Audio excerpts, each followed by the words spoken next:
6th, 2008, and I'm here at the home of Mr. and Mrs. Don and Margaret Siegert, S-I-E-G-E-R-T, here in Baptist Village in Erlanger, Kentucky. So I'm going to start by just asking Mr. Siegert some biographical information. Where were you born, Mr. Siegert? Born in Cleves, Ohio. C-L-E-V-E-S. Cleves, Ohio. And what was your birth date? January the 11th, 1921. 1921. Okay. And what branch of the military were you in? The Army. Army. Artillery. Army Artillery. Okay. And were you drafted, or did you enlist? I was Drafted. What were your service dates? Do you remember when you went in and when you came out? Yeah, officially went in January 22nd, 1942. Okay. And the day I was released October the 12th, 1945. Whoa, it's a long time. 3 years. What was the highest rank that you achieved? Sergeant. Sergeant. All right. T4. T4. Yes, Do you remember what unit, division, battalion you were in, that type of thing? yes, I spent most of my time in the Battery B, 173rd Field Artillery Battalion. Okay. Battery B, 173rd Field Artillery. Excellent. And that was 5th Army. Oh, the 5th Army. Who was the general in charge of the 5th Army? There was, at that time, was General Mark Clark. General Mark Clark. Did you ever meet him? I met him several years later while in Cincinnati at a Masonic. Oh, yeah? What was he like? He remembers the officer that was our commanding officer of the battalion. Uh-huh. And he spoke about him and had nothing but praises for him. Oh. What was the name of that officer? General Mark Clark. No, the other officer. The officer in charge of the... The commanding officer. Other than Mark. Oh, the commanding officer was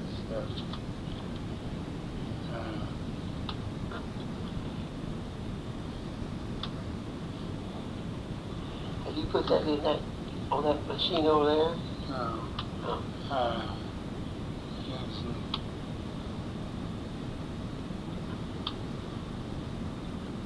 Think about it. That's okay. We'll come back to it. So you're in World War II, and what operation? I was a radio operator, Oh, yeah? and I drove the vehicle for our executive officer. You got a good tale tape out there. Oh, yeah? Driver of officer of battery. Okay. Okay. Put on pause. Okay, Mr. Siegert, so you were born in Cleves, Ohio, 1921. Tell me about your family. What did your dad do and your mom do, and how many brothers and sisters? I had two brothers, younger brothers, and Raymond.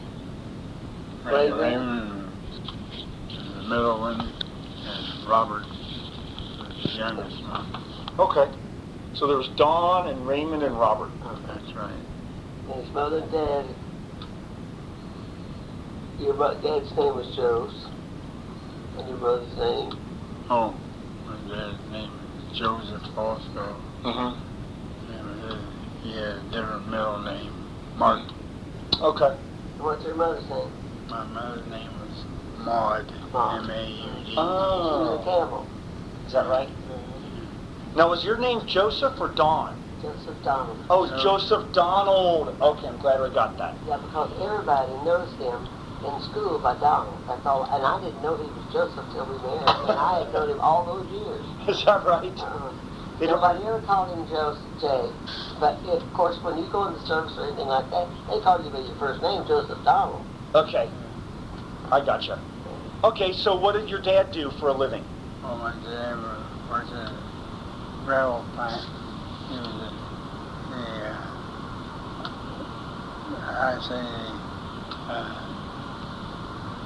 plant manager Mm-hmm. of the railroad.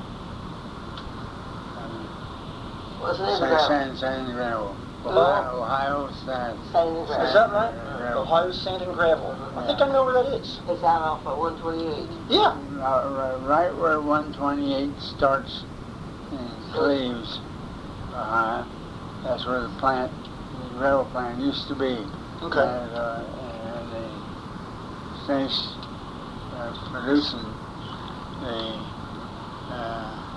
took the plant down, and it sit there, the land sit there for 10, 12 years. And finally someone got the smart idea of leveling it off. Mm-hmm. And now they have a Kroger supermarket in there. Do they? And Kroger? numerous.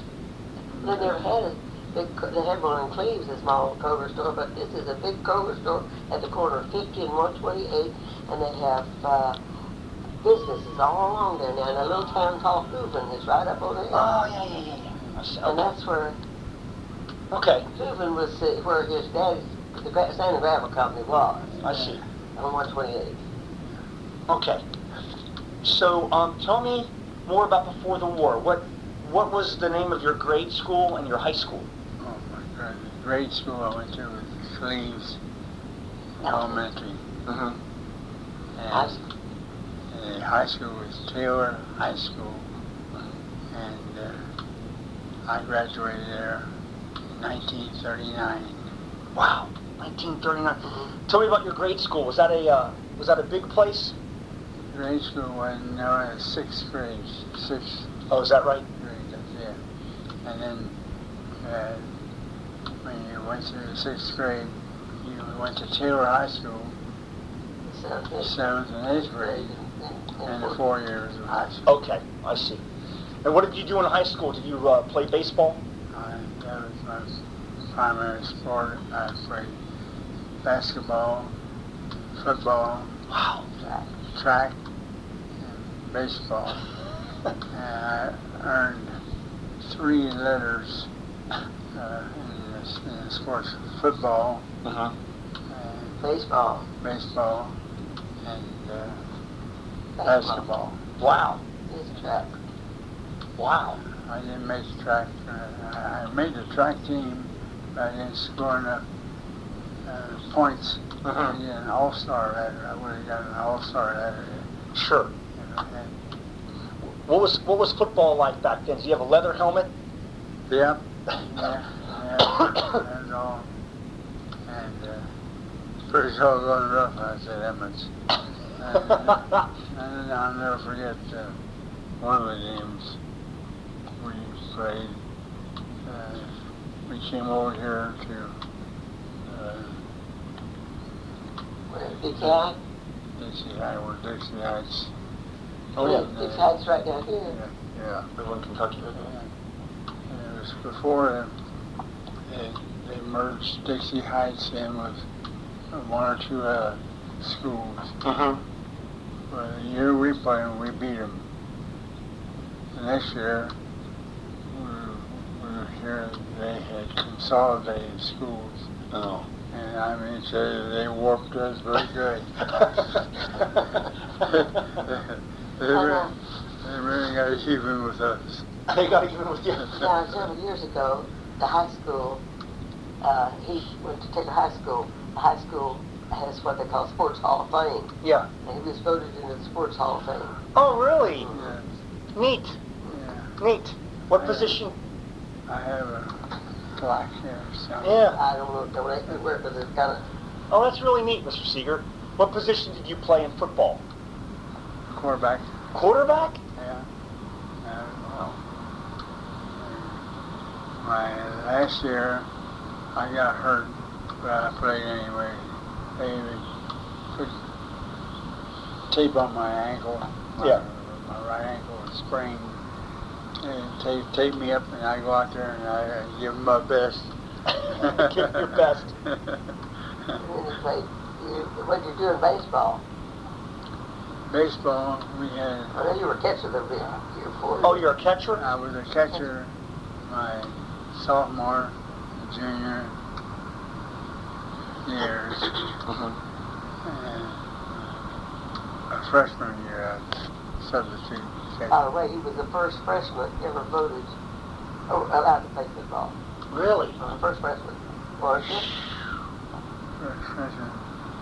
First freshman allowed to play Football or football? baseball? No, allowed to be. You could play. You told me you were voted, you were allowed to play football, football, I don't know which one, football or baseball. The only one that was ever allowed to play there. The freshman year. Wow. I was the only freshman on the baseball team. Yeah. Okay. Neat. And I had. What else did you play? My senior year, I was a pitcher. Or I thought I was a pitcher. I was more of a thrower than a pitcher. Pitcher knows where the ball is going. I was just hoping I'd get him out when I threw it. That's funny. But we did real well, and we won our district championship in high school, and the league we played in, we ended up in first place. So we were entitled to go to Columbus, Ohio, for a state baseball championship. So we did. We went up there, and first game we played, we played about 10 o'clock in the morning. And boy, our team was right up to snuff. And we beat one team, I forget the name of it. And so I pitched that ball game. And then next day, I was supposed to pitch again in the afternoon. The coach said I did such a good job on the first game that he would pay me for the second game. But we got rained out the second game. No. Next day, the coach called me over and wanted me to ask me how I felt. I tried to throw. I didn't have anything on the ball. Oh, really? I told him I didn't have anything. Yeah. But I tried. So he started a second string pitcher. And the second string pitcher was doing very good, but our team made several errors, and we lost the ball game in the last inning. Oh. And so that was. Well, that was neat. High school. That was a good career. Yeah. So I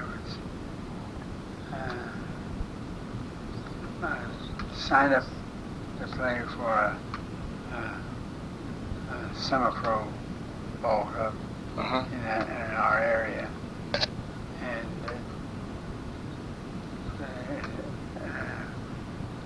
I got a call one evening from the pitcher who was on our ball club the year before, who had signed a contract with Cleveland Indians farm system.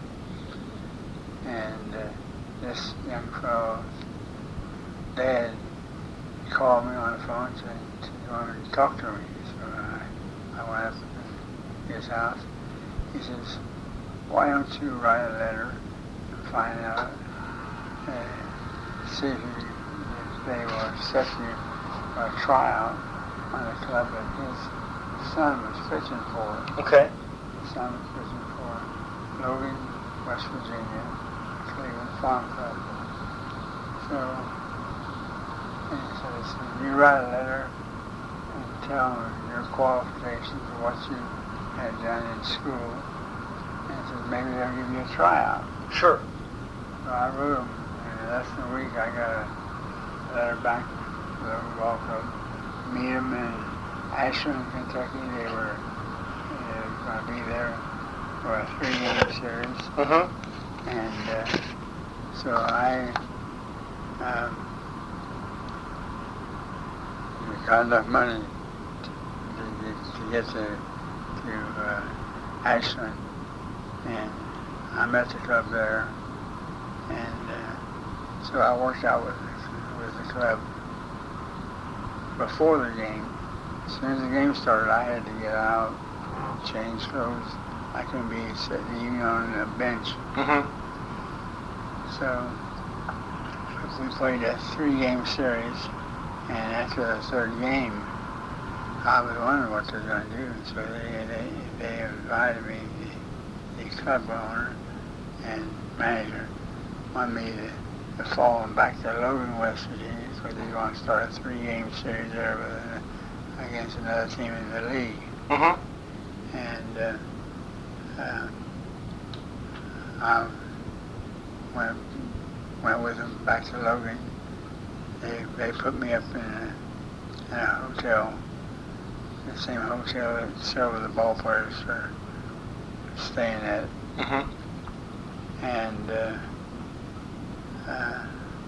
so I worked out with them, and I was wondering what they're going to do, because I was running out of money.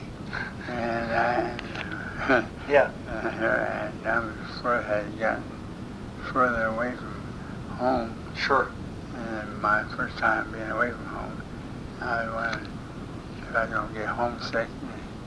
But I wasn't homesick. I was wanting to play ball. Sure. So we worked out for one morning, and I had told them about the ball club that I was a switch hitter, and I hit left hand. Well, I never did hit left hand. Even in a softball game, I used to punch it in the air. Got real good hitting the left hand. So we worked out that one morning there in Logan, West Virginia, and I hit a ball over the fence, right field fence. That's pretty good. So after the workout, they came around with a contract and wanted me to sign up. And I said, well, and as soon as they get it signed, the sooner we get you playing. He said, but you are,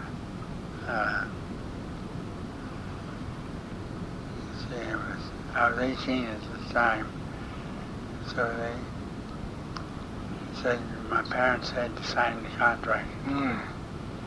So I said, well, you had to get there and get back and be a week lost. They said, we'll get a dispensation from the league showing that everything is ever on a legal basis. So first that night, and my name's in the lineup.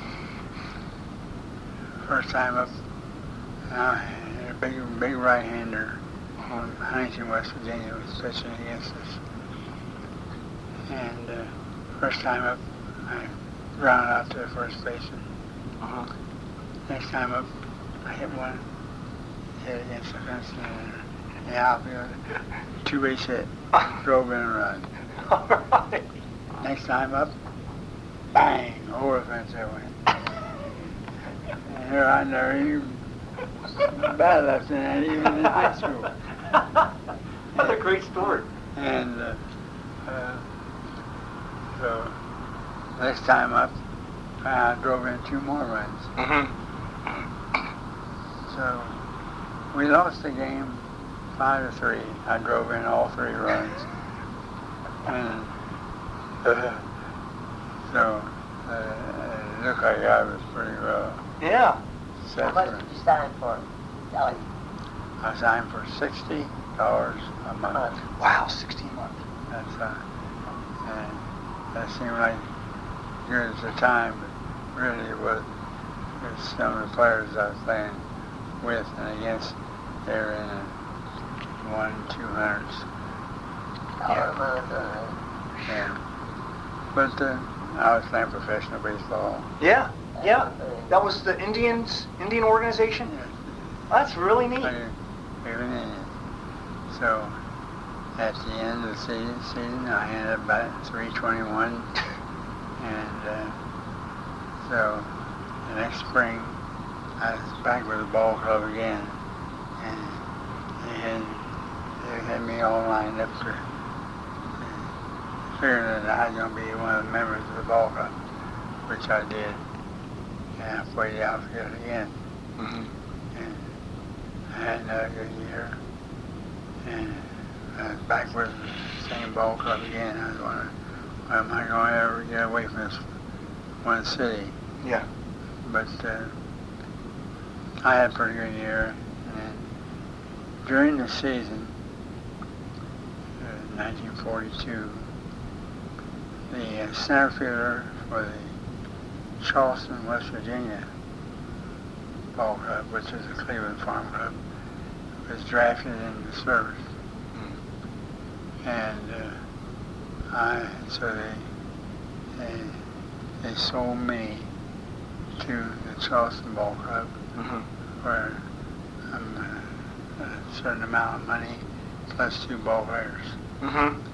And I went over, I finished out the season with Charleston. And after the end of the season, I got my draft notice going to service. In the meantime, he's married. Oh, is that right? Yeah, girl there. First full year I was with Logan at the end of the season. The very last game of the season, my future wife went to one of the ball games. She wasn't in baseball. She went because her brother-in-law and his sister were interested in the ball club and they wanted her to go along. Mm-hmm. So, and then her sister and 2 sisters had set up a going away party for the ball players. Mm-hmm. As soon as the season was over, ball players, they took off. Sure. And while at the party, or the going away party for the ball players, I saw this one woman there, and I asked her sister, whom I had become acquainted with, who's that? So that's her sister. Found out that she wasn't dating or anything. Mm-hmm. And so I had told the club owner that if I could get a job in the winter months, I would stay in Logan for winter, because at the time things were real hard in this area here, hard to get a job. Mm-hmm. And so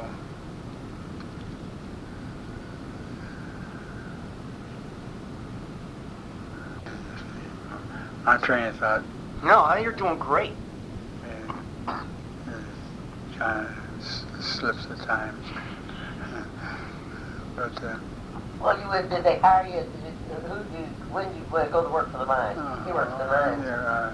I worked for Island Creek Coal Company. And He was never a miner, but he worked for them. yeah, I told the club owner, if I get a job here in Logan, I'll have to stay here this winter. He said, well, I'll see what I can do.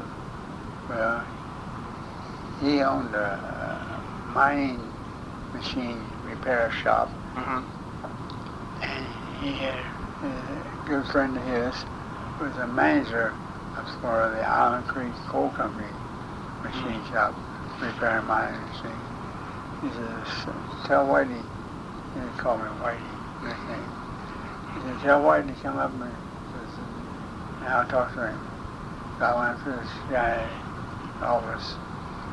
He was the man. He was the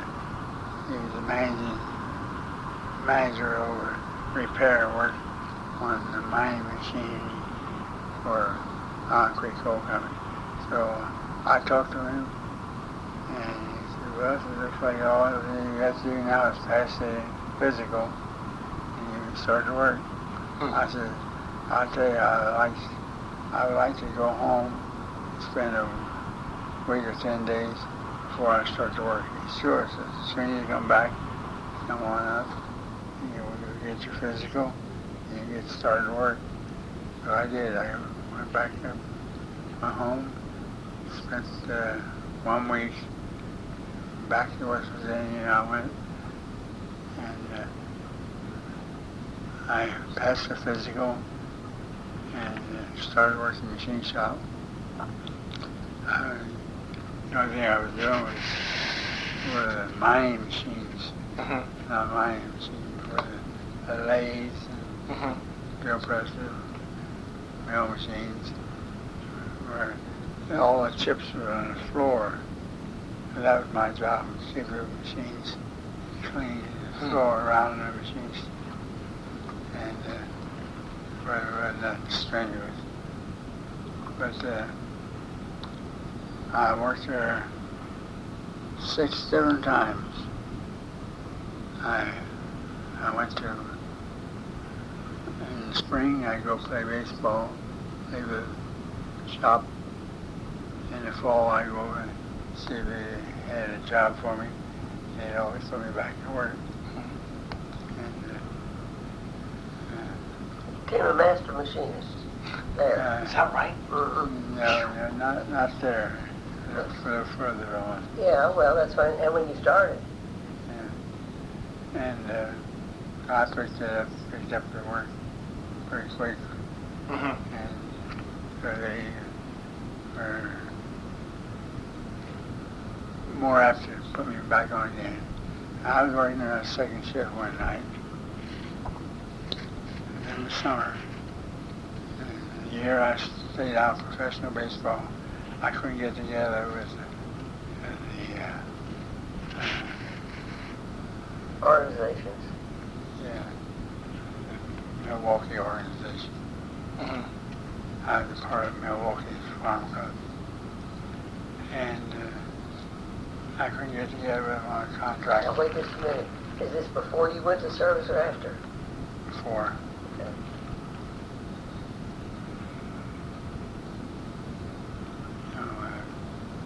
It's after. Yeah. Then you went to the war. In 42, you went to the war. Yeah, 42, yeah. At the end of the season, it was in November, I got my notice to be drafted.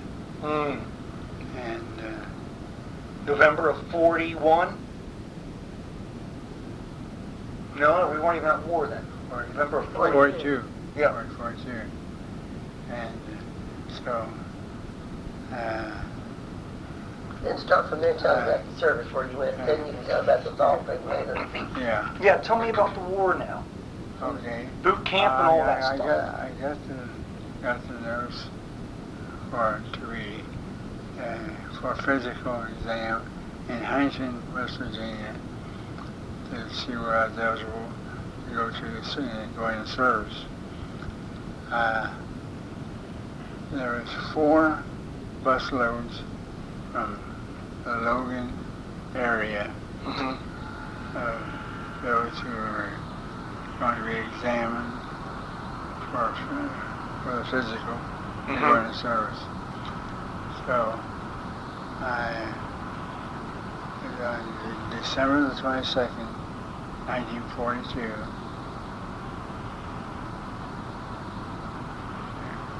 yeah, 42,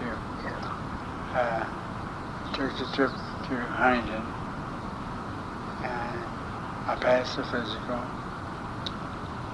So they said for us to come back, and it was a couple of days. So we went back to Logan County, and so then took another bus trip back to Huntington. They swore us all into the service, and then shipped us to Fort Thomas, Kentucky. Yeah, right here. Okay. Yeah, Sure. There was about, I don't know how many passenger cars were full of newly inducted servicemen. And we stayed over here at Fort Thomas about just about almost a week, and we all got notice we're going to be shipped out. But before we got ready to be shipped out, they called each one of us in and interviewed us and asked us what part of the service would we like. Not the service, what part of the service, like Signal Corps, artillery, infantry, those are all Army. Okay. Well, they brought us in, and I interviewed, and they asked me what I wanted, and I said, well, I would like to get in the Air Corps, if I possibly could. The Air Corps is booming. And they said, what's your second choice? I said, the second choice is Signal Corps, because I was interested in radio repair and stuff like that. I was still home. So they loaded us all up in the trains, and we didn't know where we were going. And this one train now must have had about 15 passenger cars on it. And we took off. We went down towards St. Louis. St. Louis, we went directly south to Oklahoma. Camp Gruber, Oklahoma. There's an artillery camp. So where do I go? I said I'd like to get in the Air Corps and Signal Corps. I got the artillery.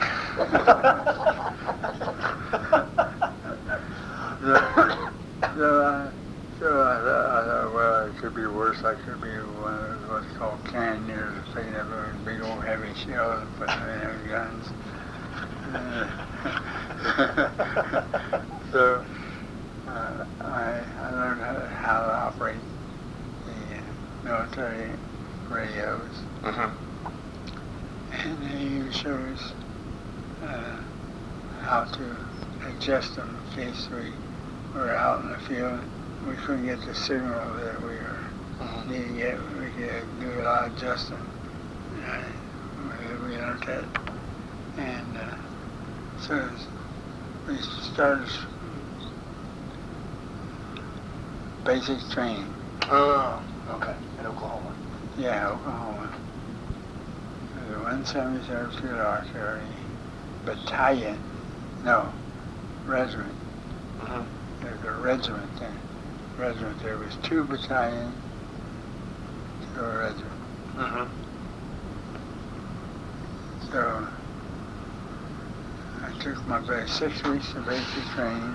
As soon as the 6 weeks of basic training was over,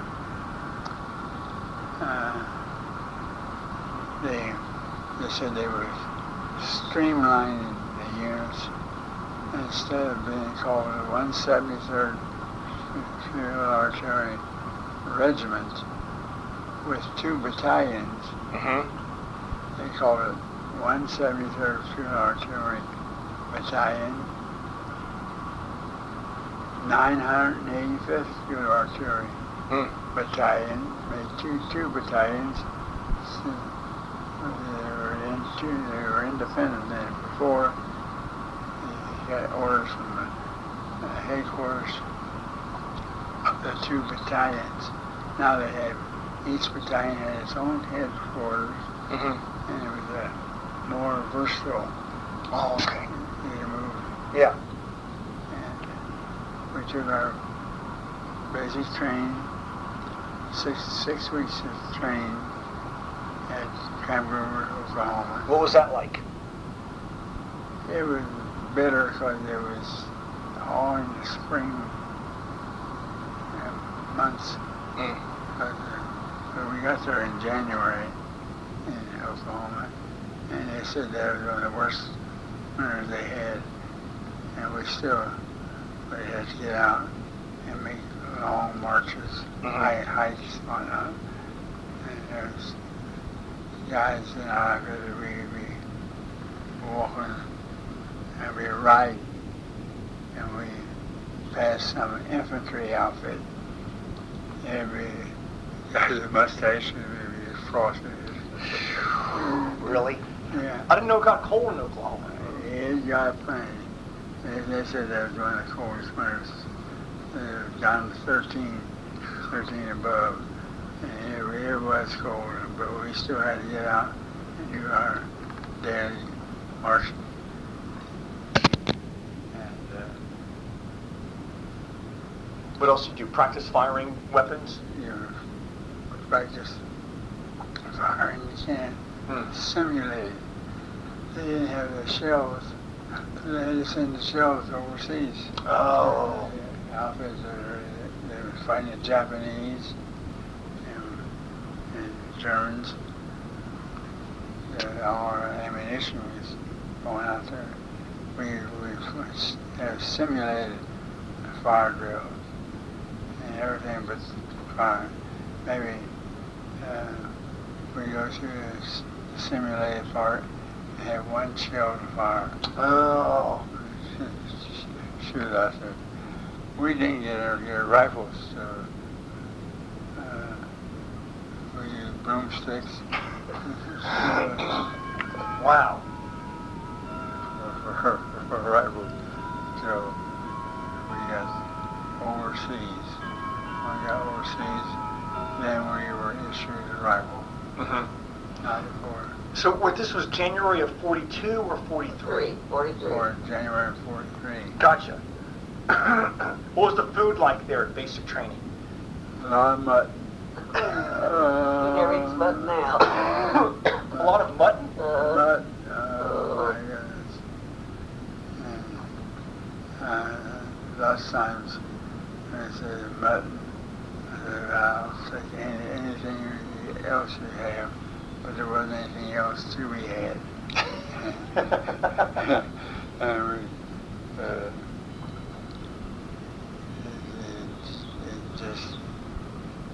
we ate enough to keep us alive. Sure. Do you sleep in nice big beds? Yeah, big bed. Three decks. Oh, really? Like triple bunk? Yeah. And they come around and inspect the officers. And oftentimes they would let you know ahead of time if there was going to be an inspection. And they come around and that's when they catch the papers laying on the floor or something like that.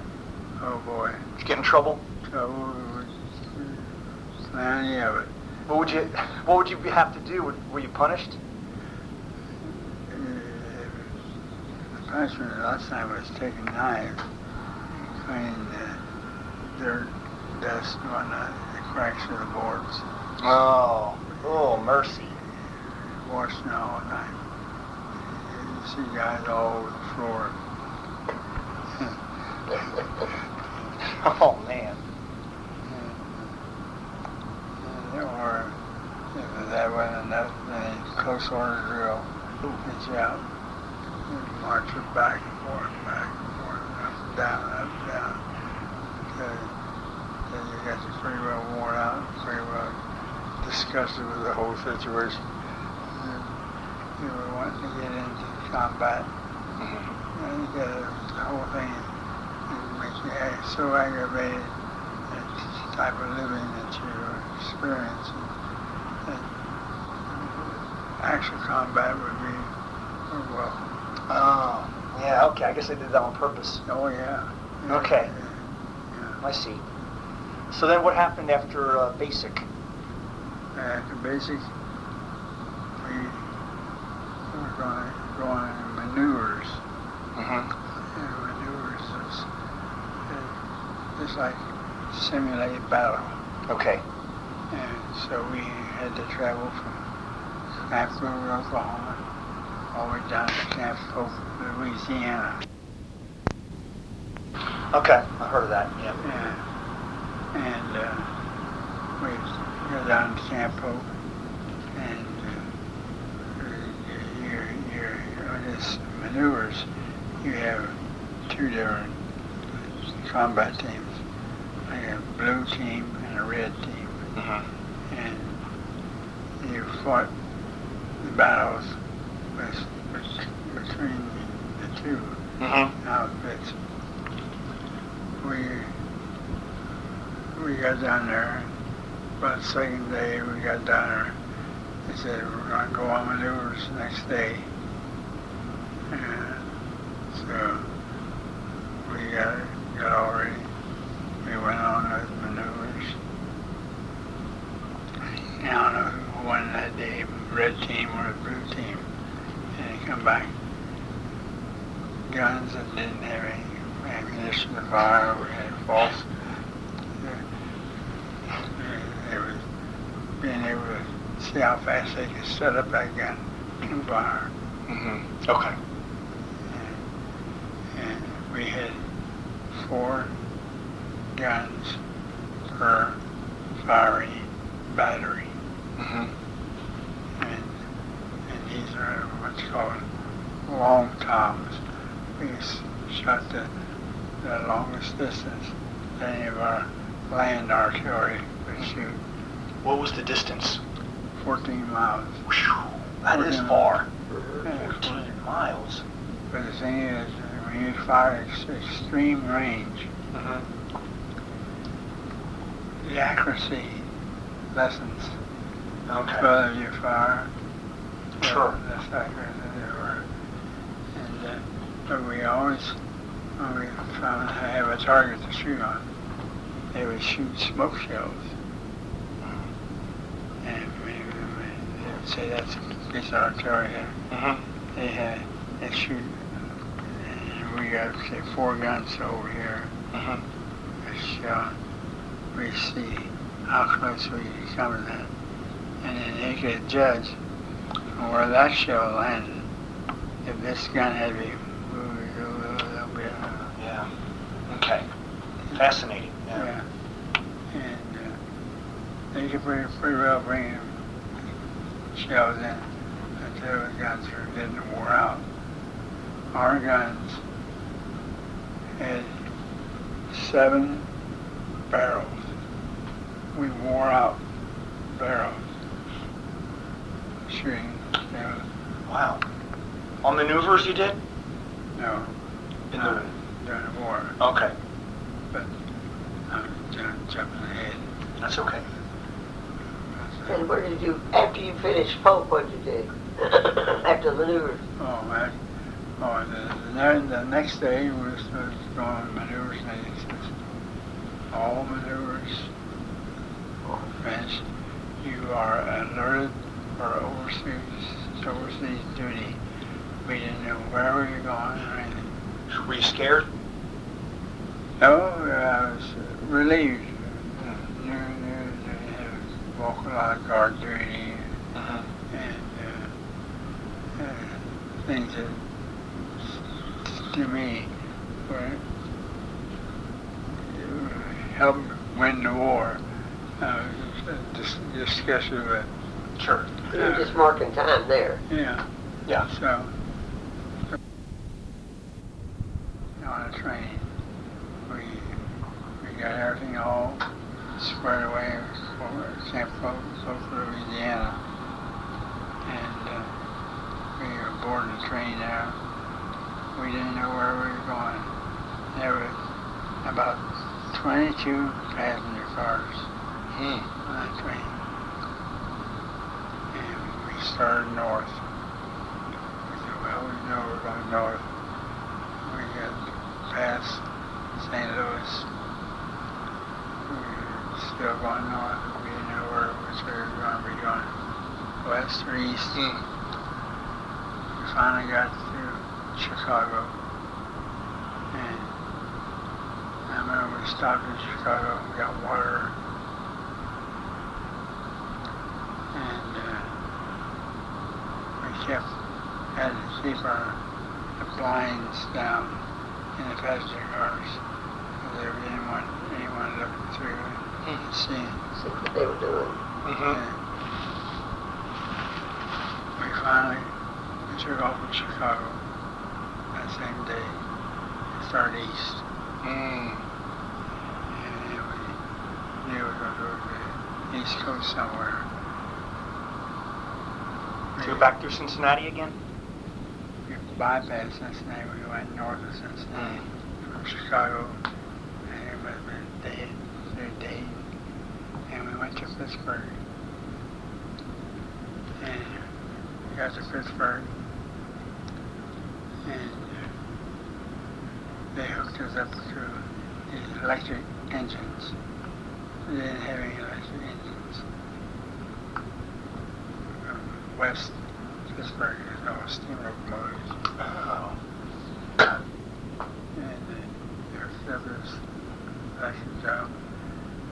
They took some of the steam locomotives, pushes over the big mountain out of Pittsburgh.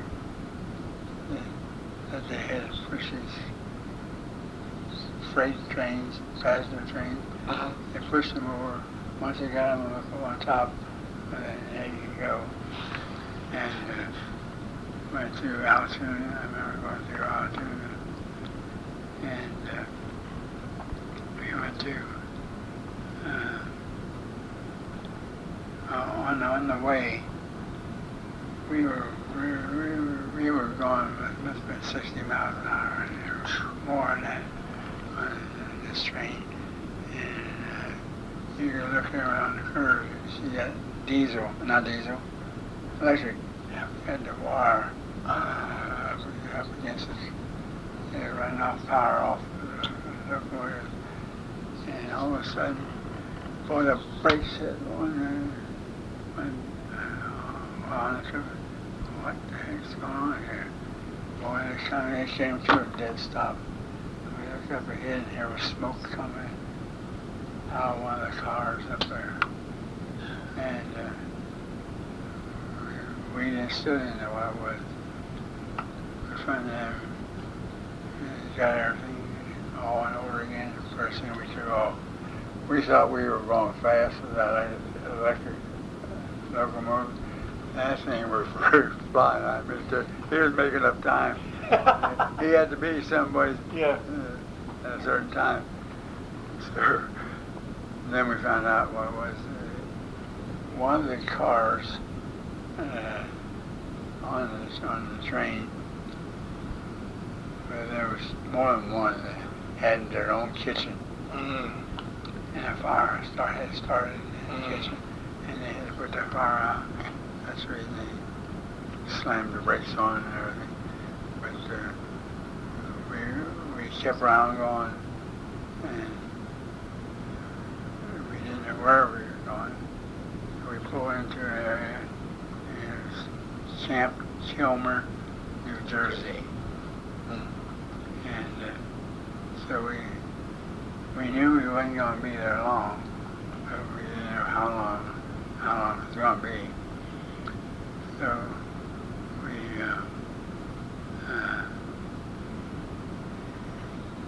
got assigned extra clothing. We didn't know why extra clothing. And it was dungarees on the combat. We didn't use them in combat. Khakis? Khakis, yeah. And we later find out that they assigned us those clothing, extra clothing, carry on with us. French troops that lined themselves up with the Allies. Yeah. They didn't have any uniforms. So we took extra two suits of clothes. One for you and one for them.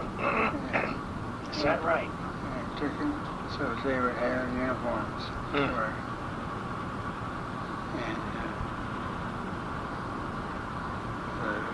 we didn't have much association with the French. I'm glad of it. They were something else. But, And now where'd you board the ship? we went to Camp Kilmer, New Jersey, and we were there about a day and a half. And they told us everything had to be bundled up, accounted for, because we were getting ready to move out. We still didn't know where we were going or anything.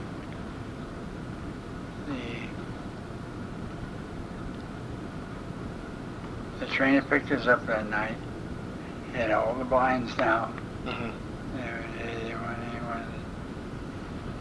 Know where you were going? know where we were going or who was being sent or what was being sent.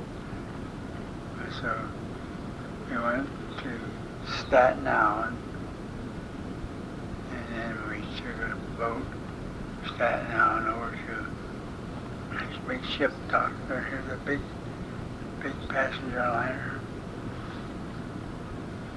And sure enough, we were getting on it. And it was a former luxury liner that had belonged to the Italians and had been taken by the Uruguayan government.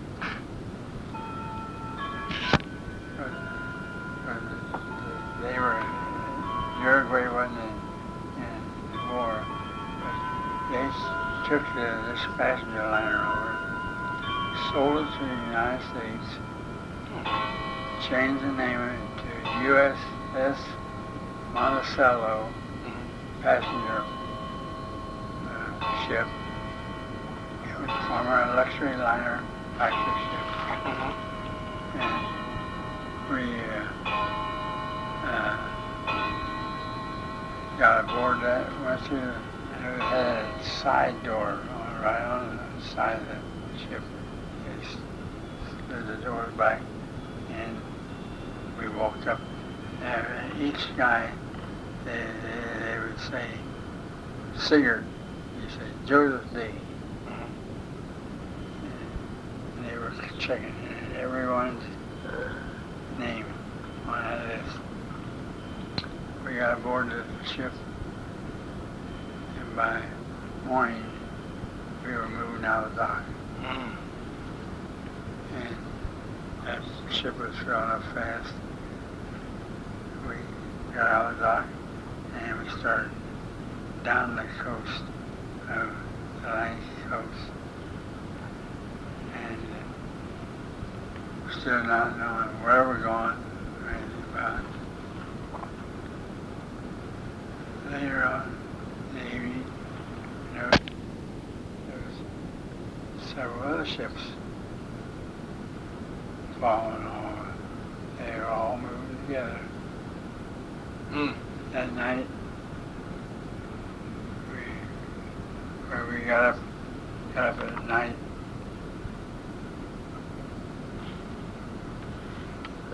It's fine. Okay. Next morning we got up. The ship was full. We were moving down the coast, and here was a whole gang of ships. We were still moving south. For the days over, we had our convoy. Oh. There was almost 100 ships. This ship that we were on, this passenger ship, the former luxury liner, had been used to traveling by itself because it had speeds that the Germans didn't have. Oh.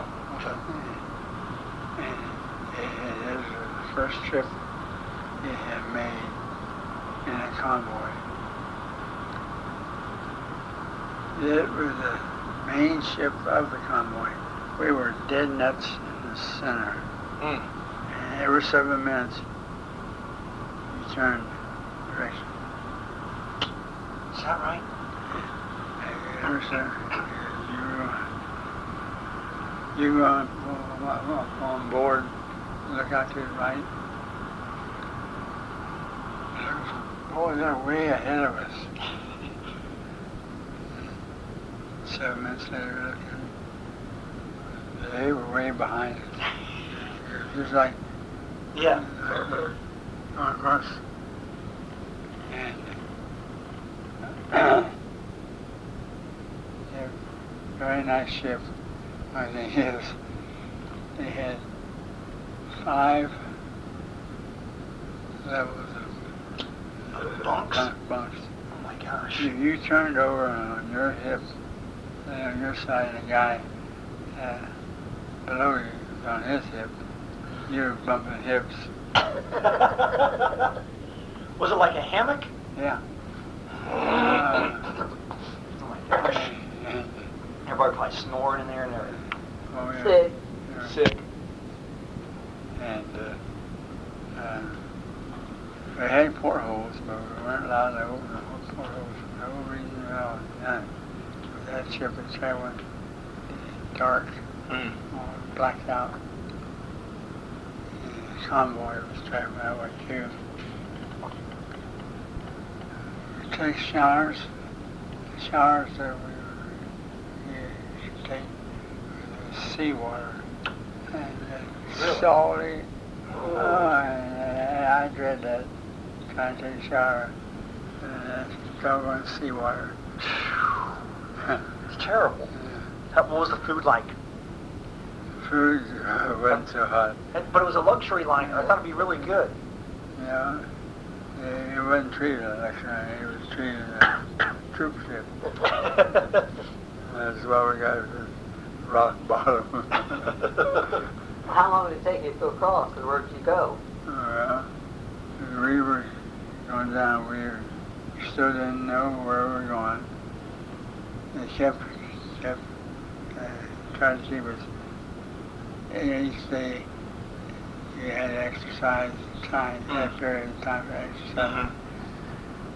And some of us hadn't had our shots for overseas. For different diseases, foreign diseases and whatnot. So we had to go up. We had a bench went down the center. And you sit on that bench, straddle it, and you move. They're shooting you in this shoulder, shooting you in this shoulder, shot.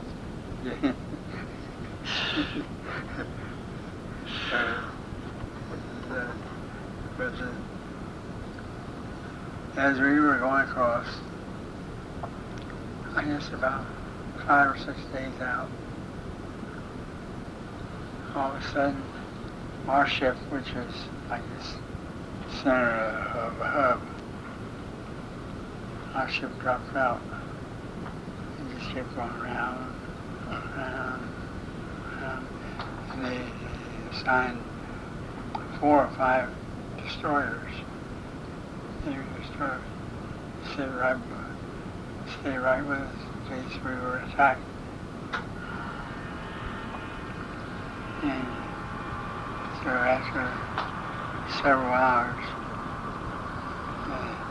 the convoy had got ahead of us. In fact, it was out of sight altogether. Even the smoke from the What's that? where you couldn't even see the smoke anymore. But that passenger liner, being a speeder anyway. Really? Man, you talking about him go. Uh-huh. That thing was really a clip. Of course, we was sitting right in our spot in the convoy. But we had the battleship Texas that was sitting right beside us. Not when we were disabled there for a while. Texas went on the convoy. But we used to watch the destroyers come up.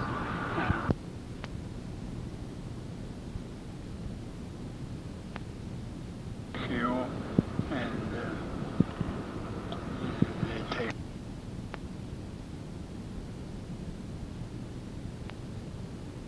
watch them refuel and they take off here and now and they come up and they get this amount of oil that they take off. About 2 or 3 days before we were supposed to land, we didn't know where, still didn't know where we were going. They gave us a little language book, English and French. Uh-oh. And French. Were we going to France or the Germans said that was taken over. We figured then we must be going to North Africa where they spoke French. Spoke French. And sure enough, while we were about 2 or 3 days out, we weren't allowed to take off any of our clothes. They keep our clothes on because the German submarines got in the part of our convoy and disabled some of the ships. Really? Yeah. So then when we pulled in North Africa, the convoy, we know some ships kept on going. Yeah. Some ships come to a port here, and the ship, one that's going on, they were going to Casablanca, some big ports. What port did you go to? I went to Oran, North Africa. Oran's a city on the coast in Morocco. Oh. Another country. I pulled off. The Arabs on the coast on there. There were some Arab women there. They said, don't look at the women. Because that's No. a no-no, right? And Get in trouble. Yeah, get in big trouble, yeah. So, Well, their faces were covered, weren't they? faces were covered. Yeah, but you weren't supposed to look them in the eye. Yeah, that's right. So we docked there in Oran. They had a makeshift camp there where previous troops had come in. And we had a brine kill us.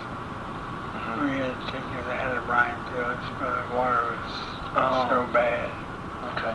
And, Malaria, right. yeah. And so we weren't there for about, I'd say about a week. But they had like an entertainment for the troops at night. There'd be some musicians or comics on stage over there. They had a stage. And we used to go there each night to see what the music was. Mm-hmm. And You're sleeping in tents? yeah, slept in tents. And mosquitoes, man, were they bad. Ooh, you try to roll up all your mosquito net. So you didn't leave any little gap, just one little gap. Mosquitoes will find it, they'd be inside your. But I'll never forget, here's one guy, a little Jewish guy named Handelman from up east. Handelman wouldn't take a shower. And the guy said, we're going to take care of that. They got him and they took him down to that shower. They took GI scrub brushes.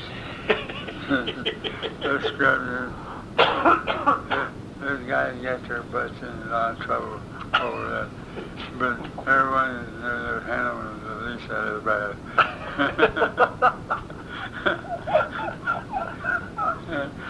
That's funny. Well, how long did you stay in Oran? We stayed there about a week. They would have entertainment at night. And we were sitting on a hillside, laying on a hillside, and it had a screen up down below there. And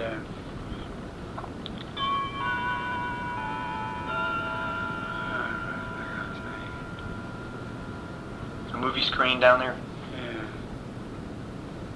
You were going Well, we went up there, and here was a bunch of Japanese Americans. And we asked them what outfit they were.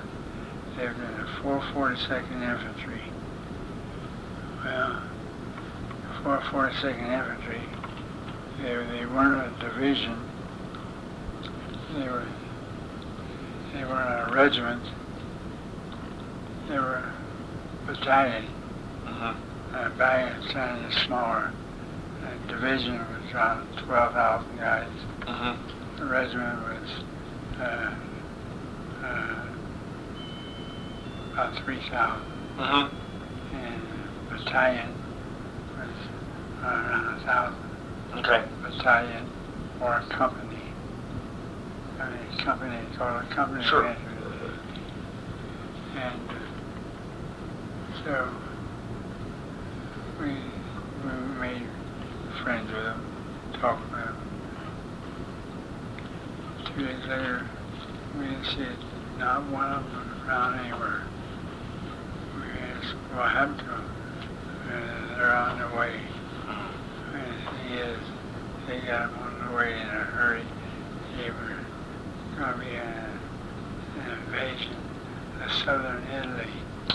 And these guys, they were going to get the first taste of war, Japanese Americans. So we ran on to him later on. Oh, I guess 6 months or so later on. But, But when did you all go to Italy? South Italy? We took a convoy, went all the way across North Africa, through the country of Morocco, Algeria, into Tunisia. Oh, okay, there's a map there. You took a convoy of tanks and trucks. Trucks and guns. Come on here. They were coming across the way. I see. And we went right out here, the very point, of a city called Bizerti. Bizerti, I see it there. Yeah, Tunisia. And from there, we sit there for about 2 weeks. And all of a sudden we got the order to load up and get out of there. And we left there and went over to southern. Was there any fighting in North Africa that you saw? No. It was all done by then. No, but there was one heck of a lot of American tanks knocked out. Oh, really? You saw a lot of tanks? Yeah, we had a string of them. Where they had one heck of a battle with the Germans. Oh, really? Yeah. With Rommel? Yeah, Rommel. And they just left the tanks there? Yeah, left the tanks there. And this handleman, his uncle was a junk dealer in New York. He said, "Oh, Mom, go ahead, he's going to be here now." He said, "Can you make $1 million?" He was a junk dealer? Yeah, junk dealer. He'd make $1 million. American tanks. That's funny. Did you see any prisoners of war there or anything? Lord, yes. In Africa you did? North Africa, there must have been a couple divisions of thousands of them. They had the Italians, they were doing something there. Forced labor. And some of the guys in my outfit could speak Italian. And they were jawing back and forth. And telling, "See what you get for following Mussolini?" And they were jawing back and forth. Yeah, almost to the point where they almost come to the fisticuffs. Any German POWs? We didn't see any German POWs there. So we left there and we went over to Italy. There were 3 ships, and they were Liberty ships. Some of the first ships that were made. And the ships would twist and then in the water. The back end would be twisting one way and the front end would be twisting the other way. And squeak, and you could hear all the bolts and nuts and rivets. And it was like they were probably going to pop out of the hole. You know? It'd be nerve-wracking. It was on Thanksgiving Day. We were going over to the 3 other ships. Going over to Italy. So we had 2 destroyers with us. And the rough sea, oh yeah, it was rough. And the ship would come up with... Was it the Mediterranean? Yeah, then the Mediterranean. And you see the ship, oh my God, it's been swamped. He went down next day, there he is sitting way up in there. Like it. And that ship was rocking and rolling like that. And guy's sick, oh man. And then Mike was none of them, hardly any of them, had eaten and kept it down. Mm-hmm. And they were just going over. Oh, I went out on board the ship. Maybe I feel better there. I looked up the ship, and there was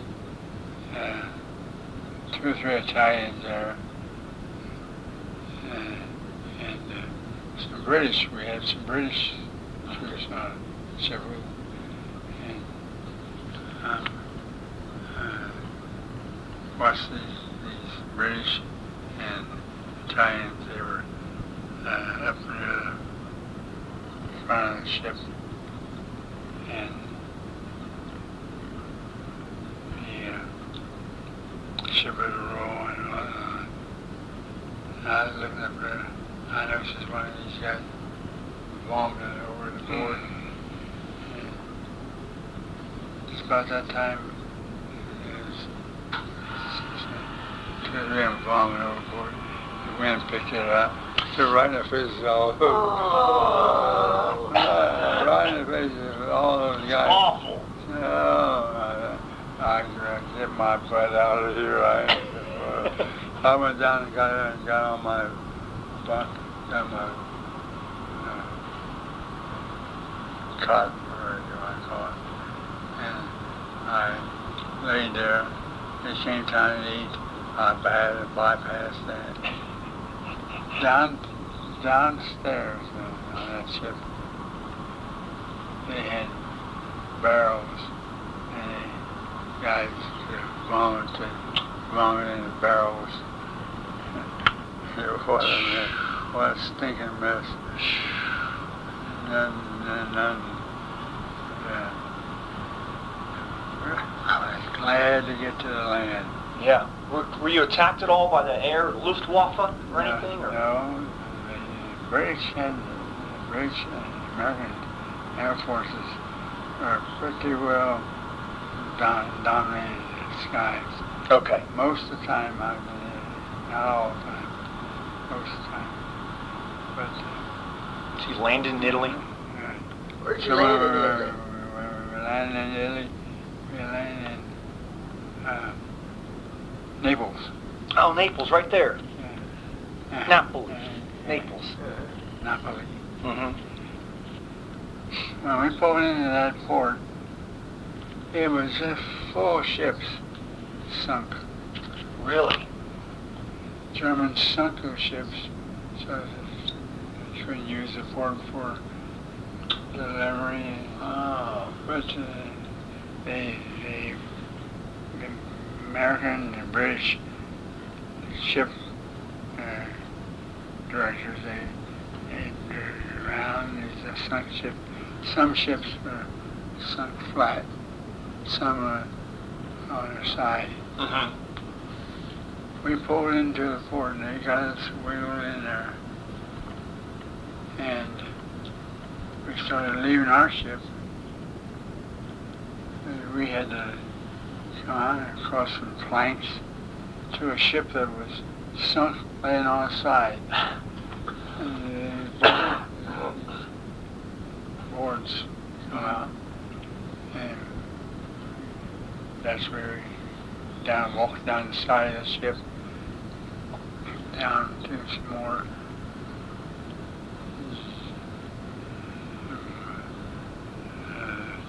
boards that were laying on an angle. We went on down and off into convoys, freight cars. But the Germans had sent a plane over just about the time we were out on that ship, on the side of one of the sunk.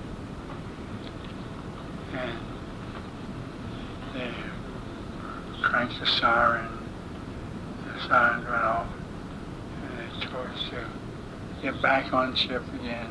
And back we went, and I never forget, there's one young fellow that he had just come out to the outer part of the ship, and he had to go back in.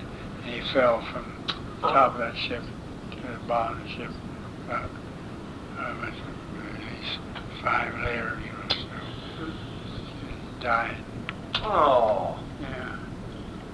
And but we got out, and they took us by truck to Cincinnati. There it is. Yep. They took us to Cincinnati, which was a college town. Mm-hmm. And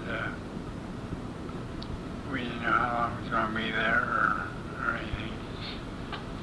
And I never forget, this one Italian kid was sitting in the window, singing Italian song. Mm-hmm. Oh, Mare, oh, Mare. Mm-hmm. But he sang his Italian, and the guys that gave him, Dr. Coit. Oh, they're giving him money? yeah, lira. Lira. We got lira in place of American money, Mm-hmm. and so they was feeding him out money, and he sang. We stayed there, I think about 2 or 3 nights, and then our guns followed us. Our guns didn't come over with us in the same convoy from North Africa to Italy. And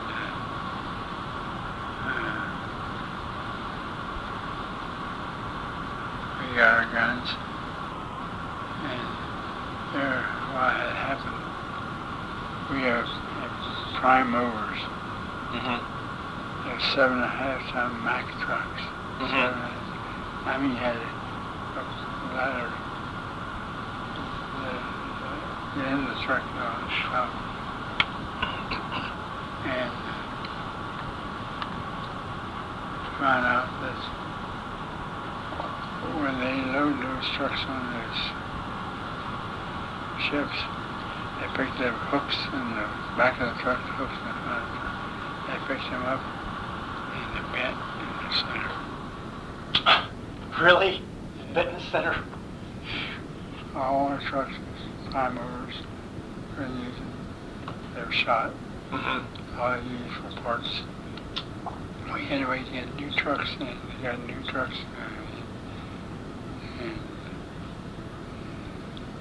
And so then we were just ready to ship out that college. And we went into combat at Okla, just a few miles from Caserta. You might be able to see it there. Concerta? Caserta. I see it, yeah. Wow. So what happened there?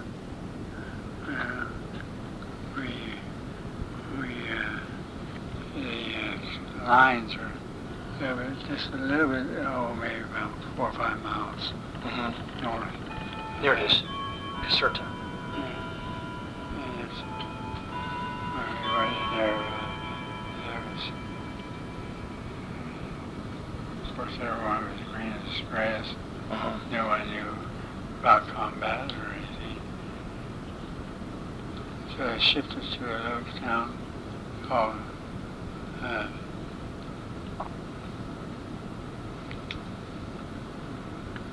I forget it now. But it was only about 6-7 miles from there. Mm-hmm. We went in, and it had been raining, and getting muddier. So we got bogged down in the mud. Mm-hmm. The 173rd Field Artillery Battalion and the 985th Field Artillery Battalion at one time were a regiment 173rd Field Artillery Regiment. Uh-huh. The 985th had full track prime movers. Mm-hmm. Tractors. Our battery had the big trucks. Well, the guts of the big trucks would just sit there and just spin in the mud. They couldn't even pull themselves. Mm-hmm. They put in a call to the 985th if they would come over and help them position their guns, position our guns. They did. They came. Because most of the guys in the 985th Field Artillery and the 173rd Field Artillery were from Wisconsin and Michigan. Mm. They had known each other as the 32nd, part of the 32nd Division for years. So they were familiar with them, and it was always a real good friendly relationship between the battalions.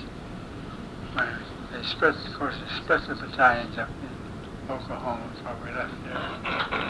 Uh-huh. Now, we went into combat. We finally, one night, I had to stay on duty as a radio operator. So stay on duty every half hour, check in with main headquarters. But it started snowing. Mm-hmm. And it snowed, and it snowed, and snowed. I had about that much snow on top of me. Mm. You were out in the field there? Yeah. And so I had a Jeep that was open. It did have a top on it, but it was a cloth top. Mm-hmm. And so I had to get up and go. I had to urinate. Mm-hmm. And I got out. I got back in that Jeep. And hell with this, was checking in this radio. If I can get to sleep, I'm going to sleep. I did. I went to sleep. I woke up the next morning. I called through. And most of those guys had been sleeping all through the night, too. You hadn't fired a gun yet? No.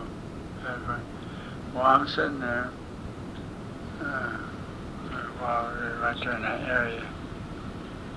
I heard them. What? Did that about 4 times, and I knew what that was. That was the enemy shells coming in. Mm. And but I found out that if you could hear them, you're all right. This one just go. Oh, okay. Just like that. That's the one that got you. And So who was firing you? The Italians? Germans on 88. Oh, the 88 millimeter. Yeah. Yeah. That's a very versatile gun because it's used for aircraft artillery or regular artillery. Oh, yeah. Okay. That's pretty versatile. Yeah, it was versatile. So the next day, I had an overcoat I put over me that night, and the snow had melted, and a big portion of my overcoat was wet, and I was cold. I found a building down below, and I went down there, and I asked about getting some dry clothes. He said you just have to dry them off as you can, but you can't start a fire where you see smoke come up. Mm. Well, I started a fire anyway. It was small, and I hung it top coat up, and he scorched it in places. Oh no. But I was determined I was going to get warm. Sure. While I was there, two little Italian kids come walking up, and they were looking that way. Yeah, so this is a good time for me to learn. See if I can find an Italian and American language book. I'm looking at this book next. Come si chiama? What is your name? And the little boy, he was older than the little girl. And I said, Come si chiama? I forget his name. Joseph or something, I forget what it was. And Come was her name. And they gave her the name. And so while I'm there, I had some chocolate. Oh. I gave her this chocolate. Oh, we stayed there, I guess, about 4 days. Were you in combat? Were you shooting and all? Yeah, our guns were shooting. Were you? No, Oh. not yet. Later on. But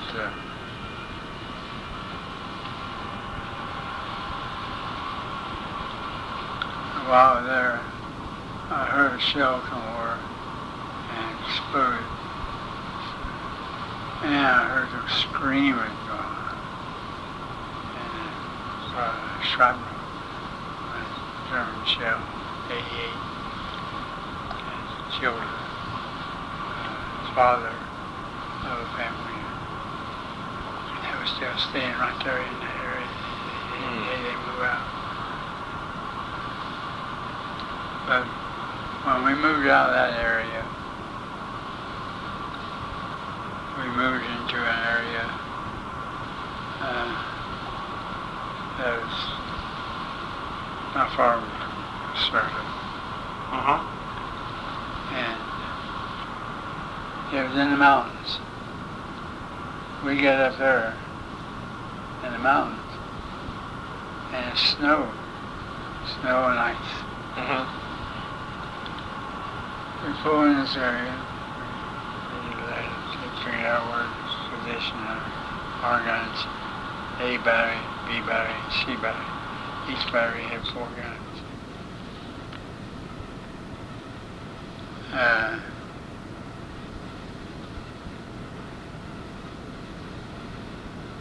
We were the artillery for Moroccan infantry. They wore long robes. Rockets did. Yeah, they wore long robes, and some wore French helmets, British helmets, some even wore American helmets. And you watch them move through your area, where you're supporting them. Infants or artillery in that support. I watched one day, they were moving up, and I could hear these mules and horses going on. I looked at something hanging on the side of the horses. Here they killed a horse, cut it up, cut the legs off, strap them onto another horse. They're going up, they're going to have meat. Wow. Horse meat. Horse meat, mule meat or anything. And when they come back, they be herding pigs, and carrying chickens, and so they can fly away. They come back here through the lines. We were told each night you couldn't even light a match. Any light, figured there might be a chance in terms of pinpoint that. They have bonfires down there. They did, the Moroccans did? Bonfires. We were at a match at a bonfire. Gruber. Let us get by with it. You were escorting the Moroccans. Is that what you were doing? No, we were giving artillery support for Okay, that's what, I mean, you were giving them support. Oh, yeah, we were giving them support.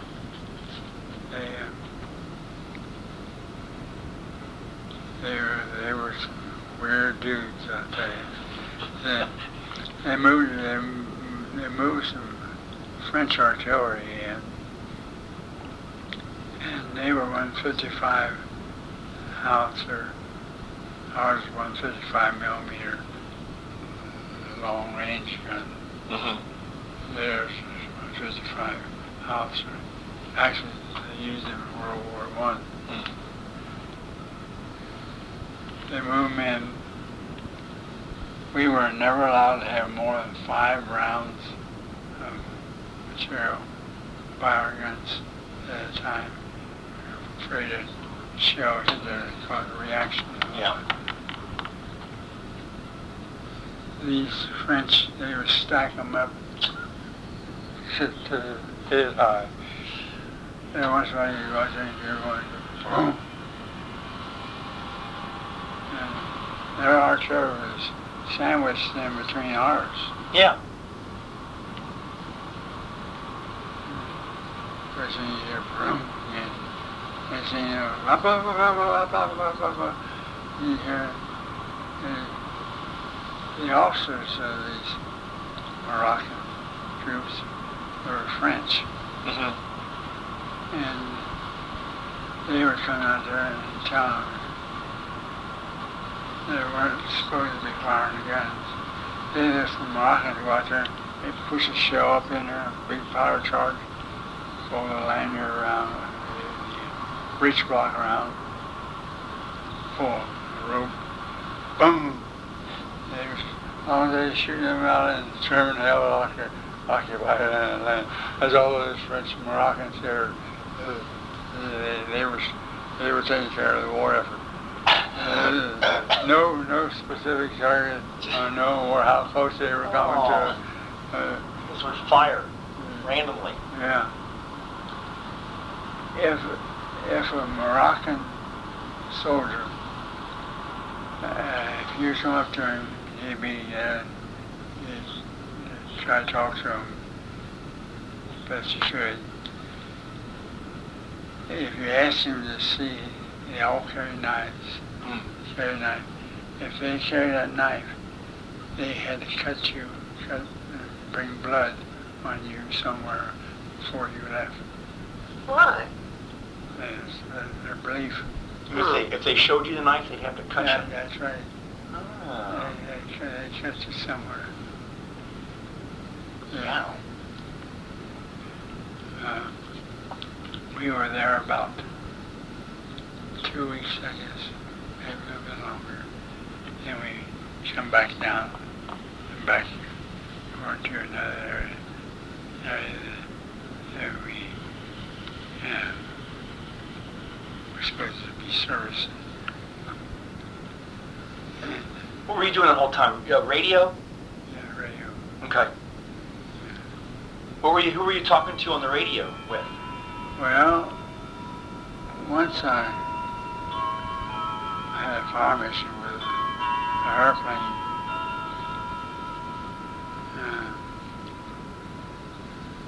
The fire mission was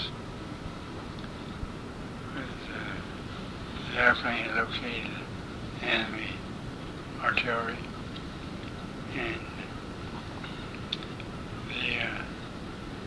the radio back to us. They give us the coordinates on a map. Oh. And fire direction.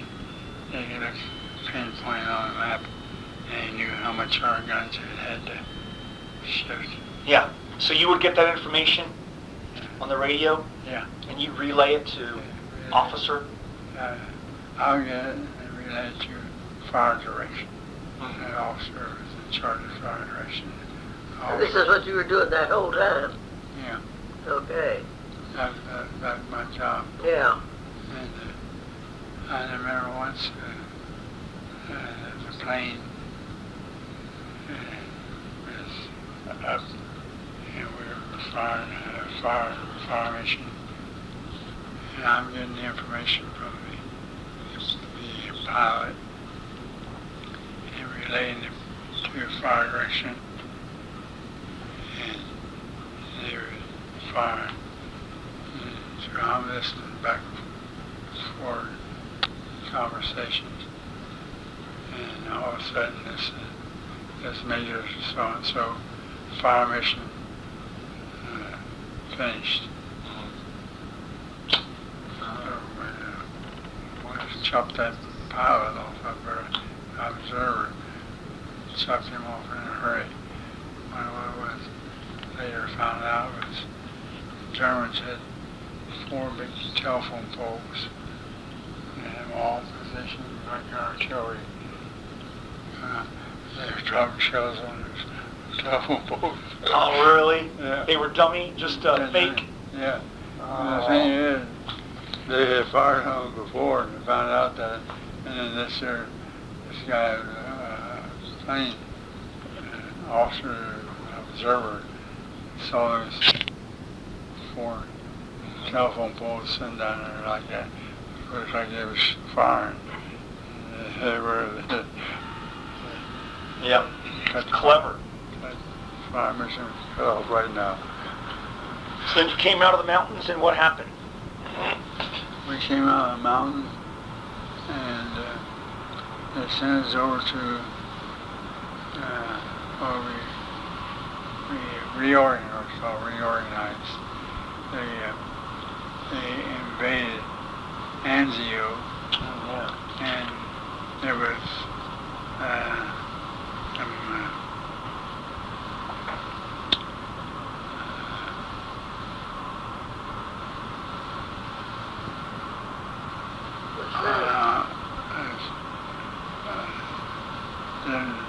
different types of outfits were needed. Infantry, and tank, and all were needed to make a push towards Anzio. They were going on the ground south of there. They were bypassing probably the west coast of Italy. Okay. Until they got to Anzio, and then they made the invasion of Anzio. And I talked to guys, I said, well, when the Germans were shelling, where did you go? They said, we didn't have any place to go. The place was just pockmarked or shelled. The Germans had just lined them up and down from the coast where they made their invasion to right up to where the front lines were. I guess it was really quite a battle. There was towns of Belitria. Litria.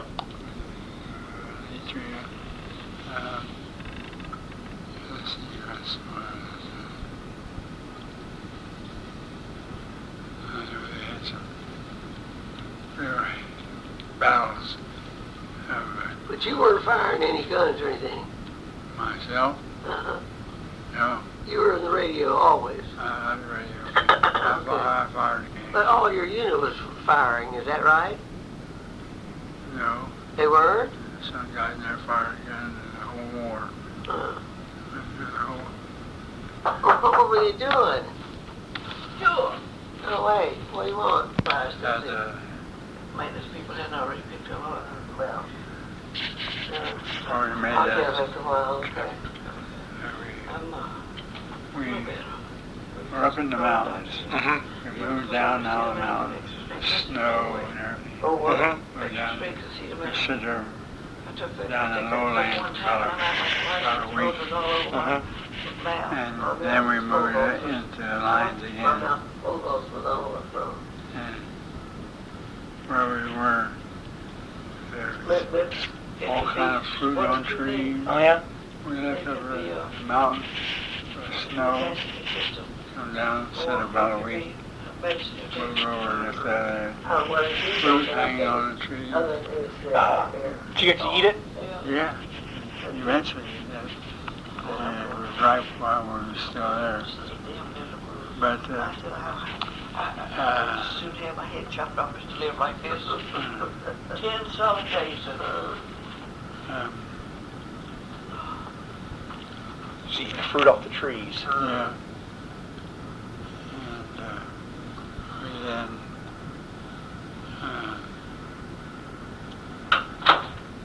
What about the shell that, I don't know where it was, the shell that came along beside you? Oh. Okay, tell them about that. oh, Where was it? Right out, I stand there with Mr. Quinzano. Quinzano? Yeah, I saw it on there.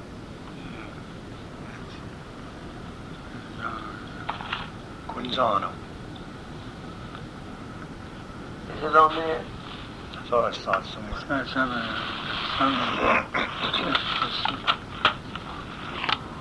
It was about, I'd say, 60 miles north of the city of Florence. Okay. North of Florence is Florence. Okay. I can't see very well. Quinzano was southwest. Okay. And all this time you were pushing up. Is that what you were doing? Oh yeah, Going up the Pushing peninsula. north. Yeah, we were on the move. Very seldom did we ever go to a place that we just sit around and wait. You're getting fired on this whole time by 88s? There was times, yeah. One night, while we were at Quinzano, one night, I heard the shell roar. Ooh. What? And I heard something go.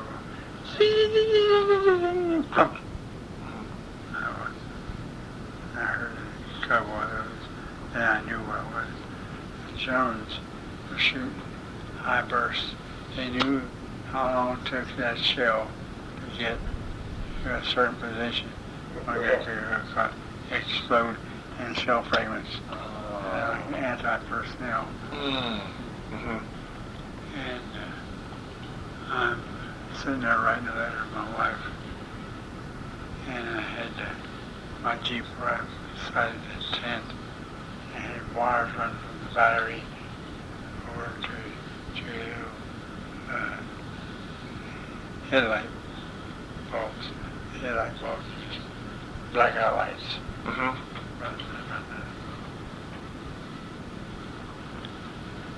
And I heard the shell go off. And I heard the sound of singing.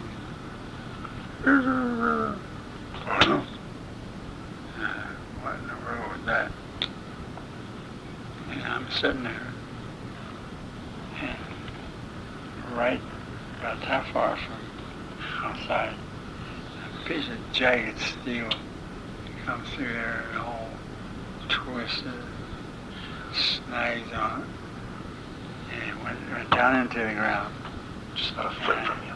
Yeah, less than that. Less than a foot. Yeah, I go to pick up that, and it's hot. Oh, yeah. So, some of the guys are down, about 50 feet or so, maybe 60.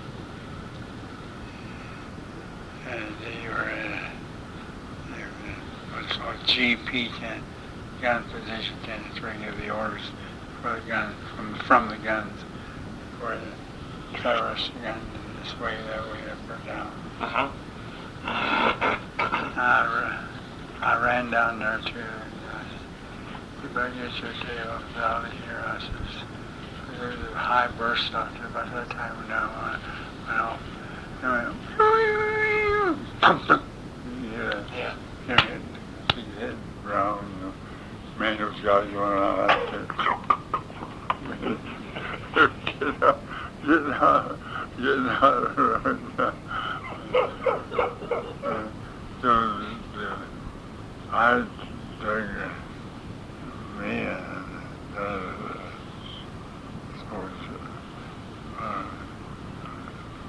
soldier from Framingham, Massachusetts. He and I had dug a hole about, what's that deep? 3 feet, Yeah. 4 feet. Yeah. And so Reno and I, we got in. Guys come by. He says, "You have room in here?" Hell no. You should dug yours when you were supposed to. I told you to dig them. We dug ours.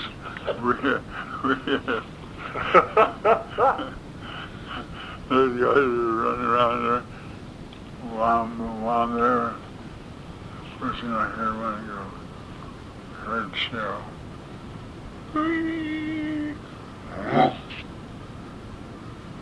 Well, they didn't get that and set just right for time for the fuse to go off to burst the shell.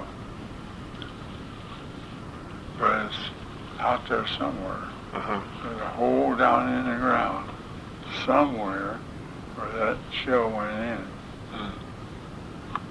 Then it exploded.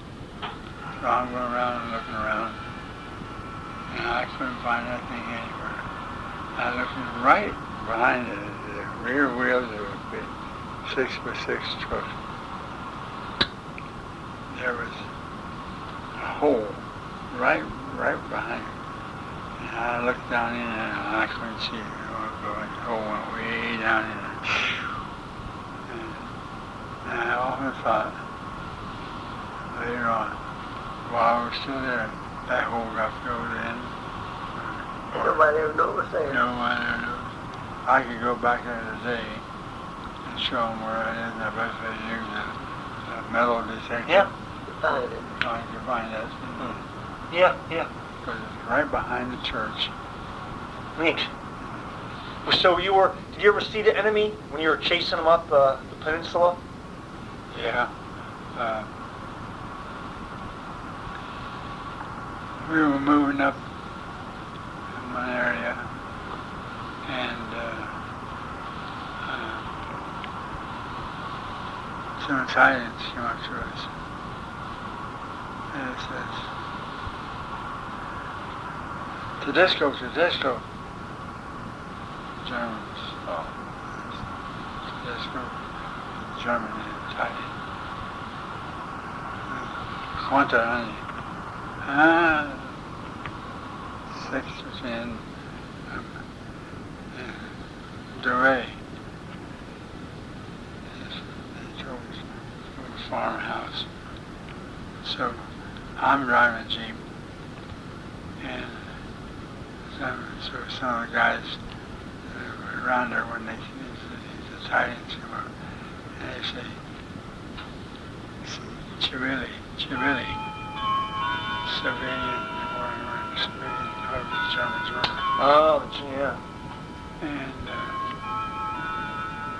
the way, follow him. They took us down this one farmhouse. So I drove down the road. There you had guys hanging all over that Jeep. Down this one field we went. They went. I sat out there with my Jeep on the highway. And they were running these Germans down to the rows of grapes. And so I'm there. I look down the road, here's 4 Germans coming down the road. Now what am I going to do? I'm here by myself. I got my rifle out. I got ready. When the Germans come, they raised their hand. They were ready to give up. And one of them was carrying a little blue bag. And I said, "What you got there?"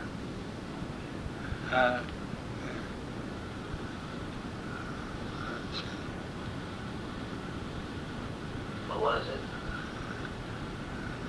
A bag of watches. Oh, They got watches. Watches.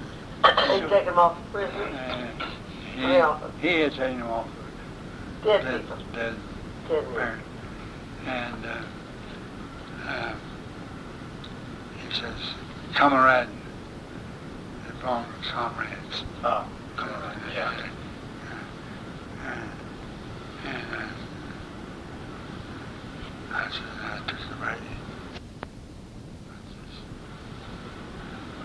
I was looking at him, and he wanted to watch us all back. I go, talk, we're get going. I get going, but stay there. But I'll take care of the watches. I'll stay underneath the seat of my Jeep. But the guys come back. When they come back, I had already went through the watches. I picked out about six, 7 watches that I wanted. I told the other guys, there's a bunch of watches.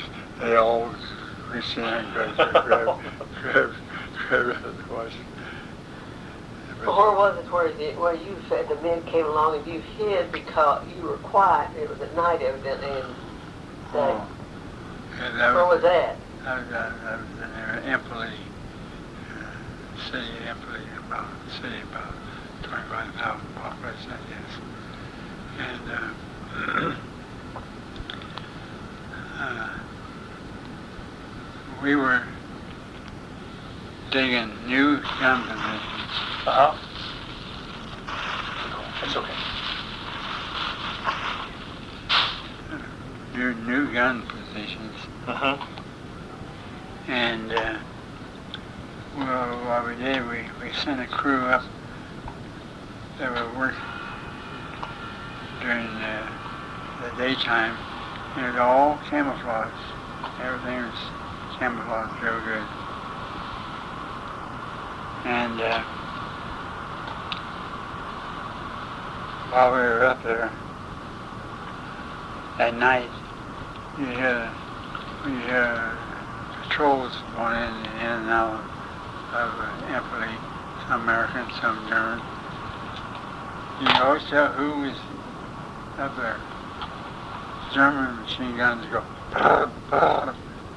American machine guns go, bah, bah, bah, bah, bah, bah, bah, bah, bah, bah, bah, bah, bah.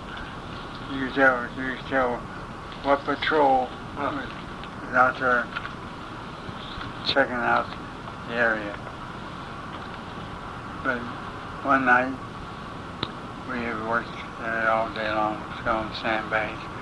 Well, we made a new gun position, so at night we were going to move our guns in and have them all protected with sandbags in case of counterattack.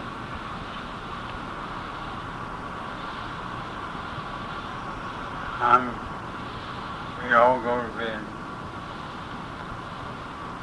And there was a road come from up above and down here, elevated road. I guess the road was elevated about that high or maybe more. But it was just a 2-lane road. And I went down, went around, crossed over a bridge, and then went on further on down. Back into our territory, occupied territory. We were supporting the New Zealand troops at that time for French. And we were supporting the New Zealanders. So I'm laying there in the moonlit night, and first I heard something. I could hear two guys talking.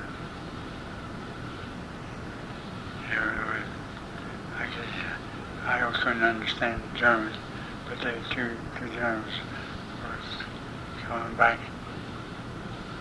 I couldn't tell if they had their guns or not.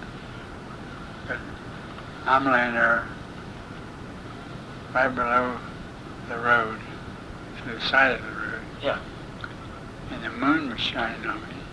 I couldn't move because I didn't see my shadow, see me move. I lay there till the Germans got by. I crawled out of my bag, and I had my covers in, put my shoes on, got my gun, and so the Germans had moved on down the road a little bit and across the bridge. They were sitting there across the bridge, so I'm getting out, watching that I don't make too many shadows. And I get down there, the Germans stopped there, they were talking. Pretty soon, I thought I was going to yell a password, because each night you got a password. And because if they didn't reply with the password, I was going to be shooting. Yeah. And so I thought, well, if you come back this way, I'll give you a password, and if you don't respond, I'm shooting. So they started walking, they walked further away. Well, further away from me meant they were getting into the area where these New Zealand troops were in.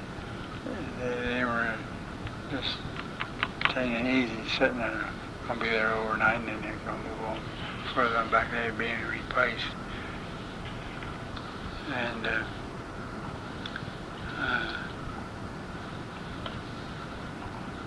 so when their voices kept fading further away, I went back over and got my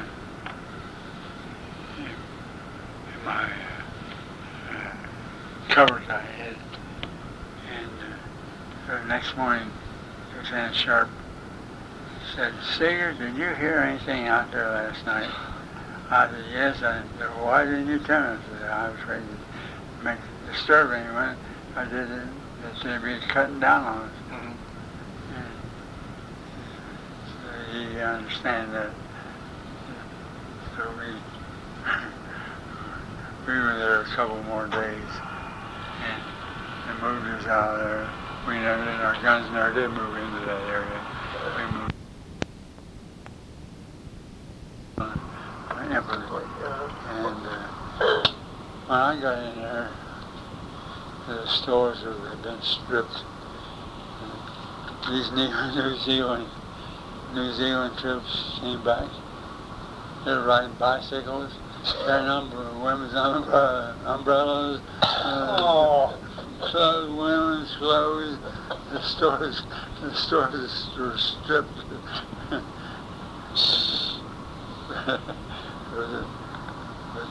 But what did tell them last time you got to Rome?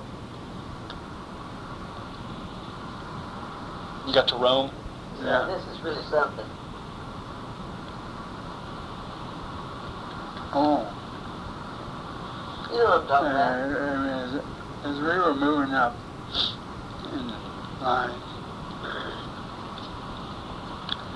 there was an Army outfits, the 117th Recon, they called them. The recon outfits went into it and found out where the Germans had pockets of troops, well fortified, and they pulled back and have long-range artillery, or some of their own tanks put fire on the enemy until they moved them out to subdue them, and then they move on through. One afternoon, they come to me and said, Siegert, you and Lieutenant McCarty have been delegated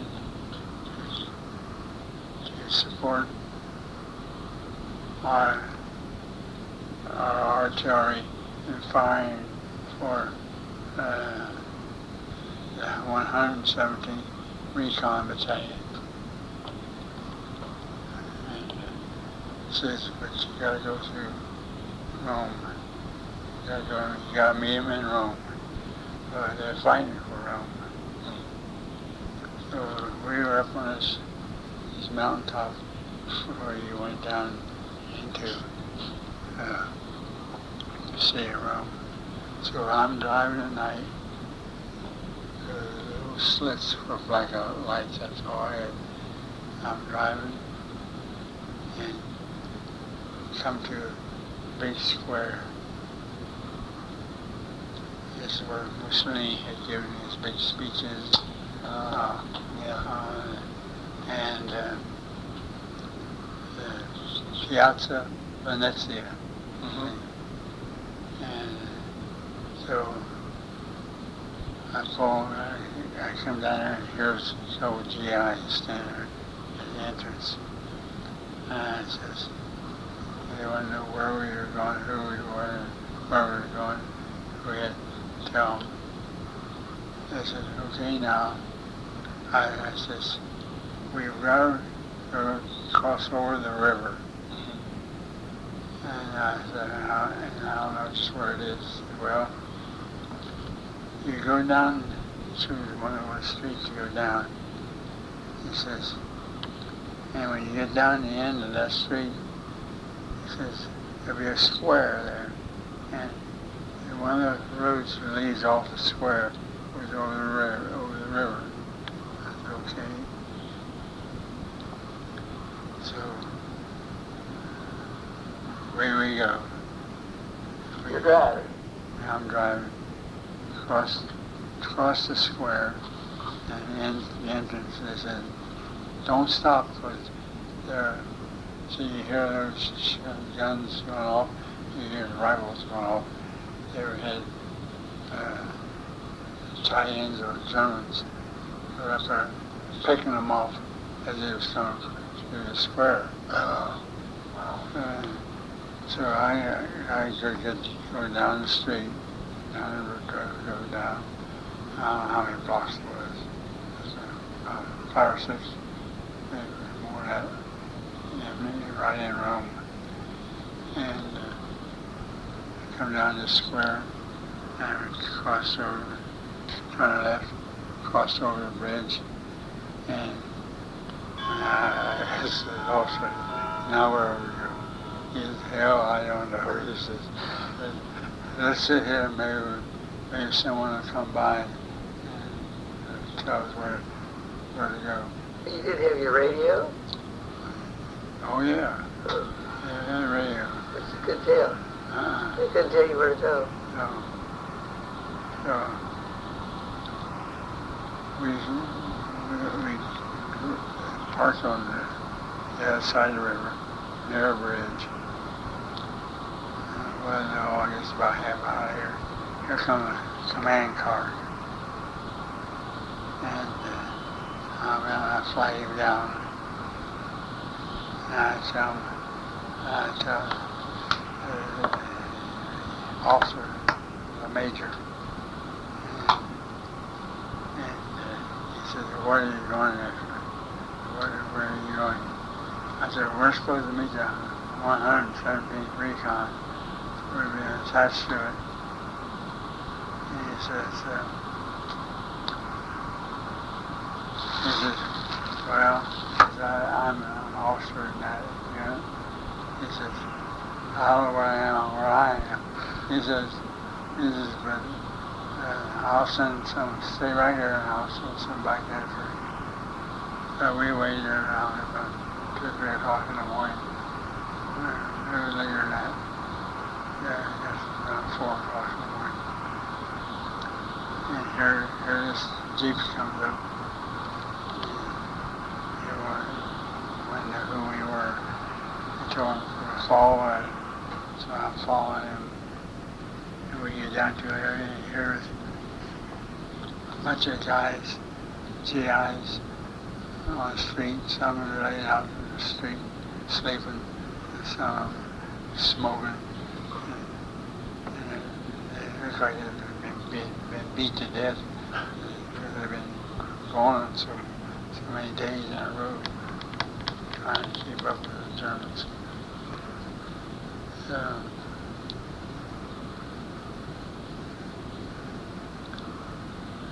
while there's about, must have been about 5 o'clock in the morning in the streets. And this lieutenant says, Siegert, says, you want to go over to Vatican? I said, yeah, I'm not Catholic, but I still like to see it.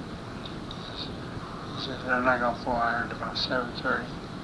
He says, as long as they're back here, we'll pull out with him.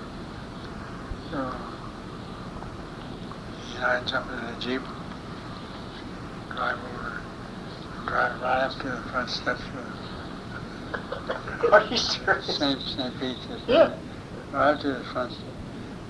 We get out, we walk up the steps to go into St. Peter's Cathedral. 2 of these Swiss guards, Yeah. the colorful uniforms with a big axe like they have. And so we stood on one of the steps. We started and they come and they were blonde. I imagine it was Swiss. But they say, you can't go in St. Peter's with your guns, your arms. So we thought about it. We never get a chance to do it.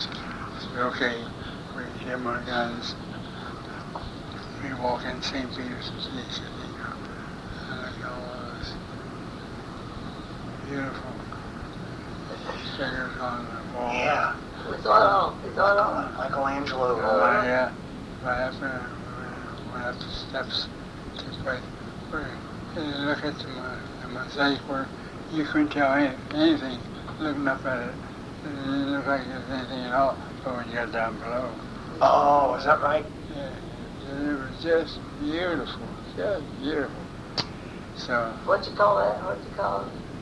mosaic. No, what's the place inside? Well, that was the Sistine Oh, Chapel. Sistine Chapel, okay. Well, I saw that later.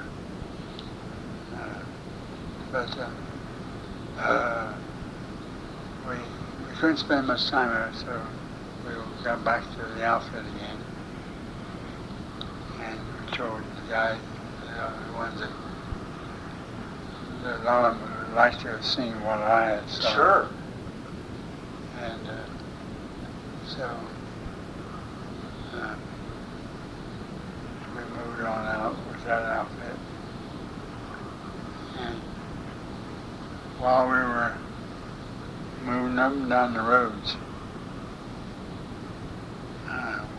this officer and I had to catch the 117th Recon. One day we were moving, who comes flying? 173rd Field Artillery. My outfit, and I'm going with this a bunch of, they're going the other way. Oh. Were you a sergeant by this time? No, I didn't actually become a sergeant. The war had ended.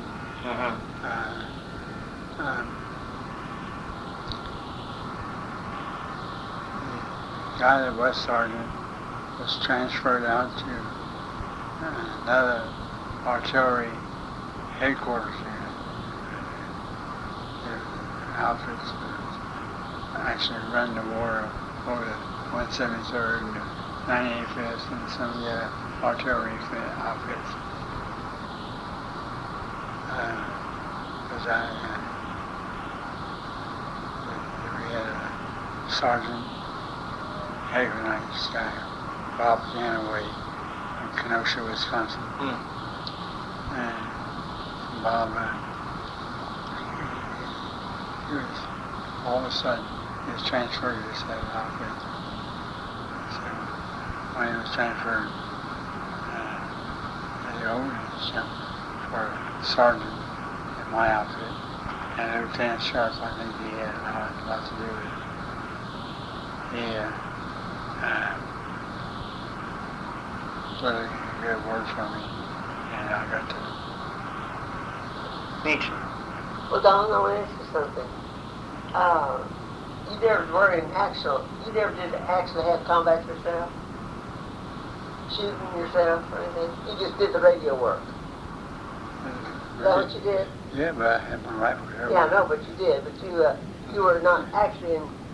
Yeah, I was later on when I had just blocked off using this bridge. The bridge was knocked out. Where? This is up in this part I have. Way up in northern Italy there. Yeah. So you went all the way up. Trent to Tristino or... Yeah, town line in here somewhere. Wow. That Germans had, where they killed all those guys. But we were moving. We were very moving fast. You were a support group, in other words. Oh, the artillery. Yeah. They was always supporting someone. So north of Venice, kind of. North and west of Venice. Yeah.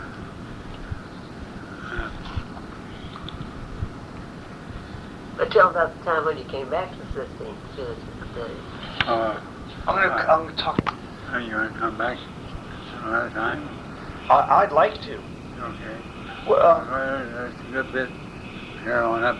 See, the whole end, the peninsula there, half of it was British occupied, and half of it American. And we worked together. And when it's time the British and the Americans didn't get along too good. is that right? Yeah.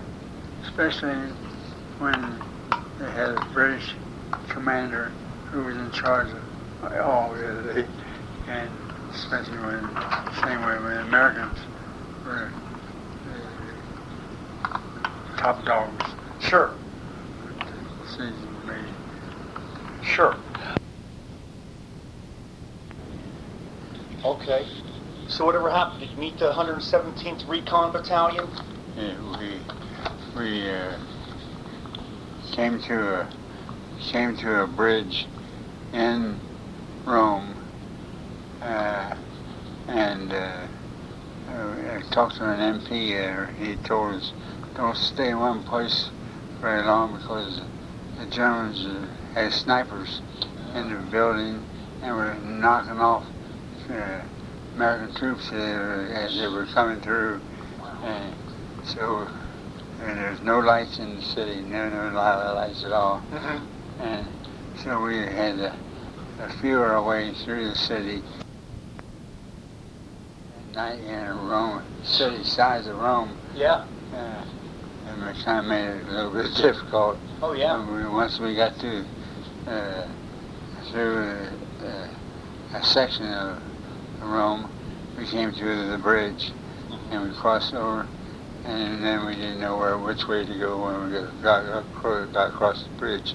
So the officer said, well, let's just sit here. Maybe someone will come by and tell us where the 117th Recon is located. And You told me about the Vatican and all. Yep. we told you all about the Vatican. Yeah. There's no use for me going any further in the Vatican. So he and I were attached to the 117th Recon Battalion, Uh-huh. and so we're traveling with them. And this is an outfit that runs into resistance. You get tanks or cars, or armored cars get beat up, and they would call for assistance from artillery, such as ours. Okay. So we traveled a couple of days, moving up slowly, Mm-hmm. and we moved into a position where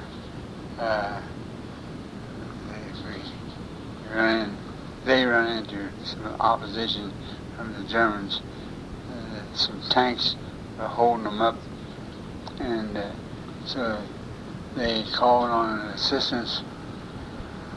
assistance from the 173rd Field Artillery Battery Battalion, and so I'm the radio operator, and I'm giving them the information to our guns. They gave us the coordinates where the German guns were, and some of them were in buildings. They knocked down the front of the building, and it just had the guns sticking through the windows of the buildings, and they were kind of beating up this 117th Recon, and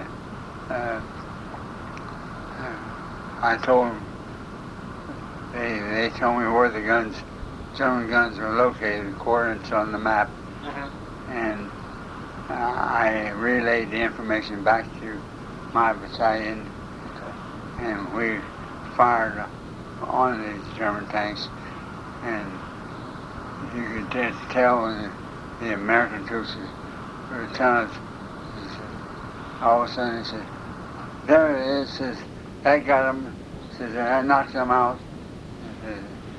Shells lit right where the German tanks were, and kind of did a lot of havoc, I guess, there. And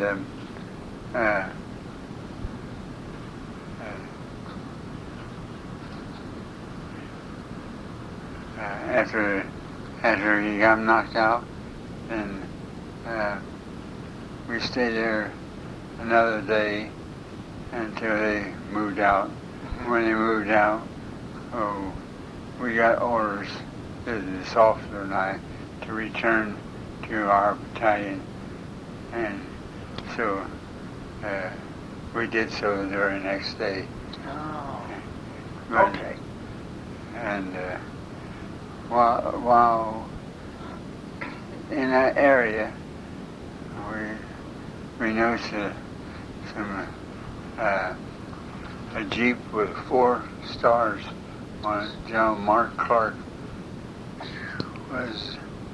had been up to the lines, and he wanted to know what was going on, so he was right up there, right in the front lines, and he was covered with dust, dirt, everything, and you just see when he slewed to the guys, it was like it wasn't a military salute. It was like, "Hi, fellas." And later on, I'll tell you about seeing Mark Clark after I got home at a meeting. But he was a general that all Americans liked. Maybe the British didn't like it because he was outspoken. You know, British were coming up the right side of Italy as we were coming up from the center to the left. Oh, didn't know if you were coming up the right. That's right. The center and left. Yeah. And the Americans are over here, and German and British here on up. I see. And we didn't let one get it way ahead of us. They worked together, Yeah. getting through Italy. But So did you make it? Did you keep going north then? Yep. Yeah. Then what happened? You were north of Rome. Did you keep going up? Yep. There's Rome. Oh, there it is. Okay. Right here. Yeah. And yeah, we followed right on up. We were over here on this edge, over here, more so over here. The British had this section of center on up. Umbria. And we went up through here. I see. Up through Tuscany. Then what happened? You kept going north? We kept going north until we got to the south of Bologna. Bologna? Okay. Yeah. We had some pretty rough battles. Some rough battles up there in Yeah. Tuscany. What were they like? It seemed like the Germans had saved back some pretty good equipment that saved the equipment back to do the worst damage on the American troops and equipment coming north. And one area here we moved in, and it was near a town called Empoli, the city, and the British 6th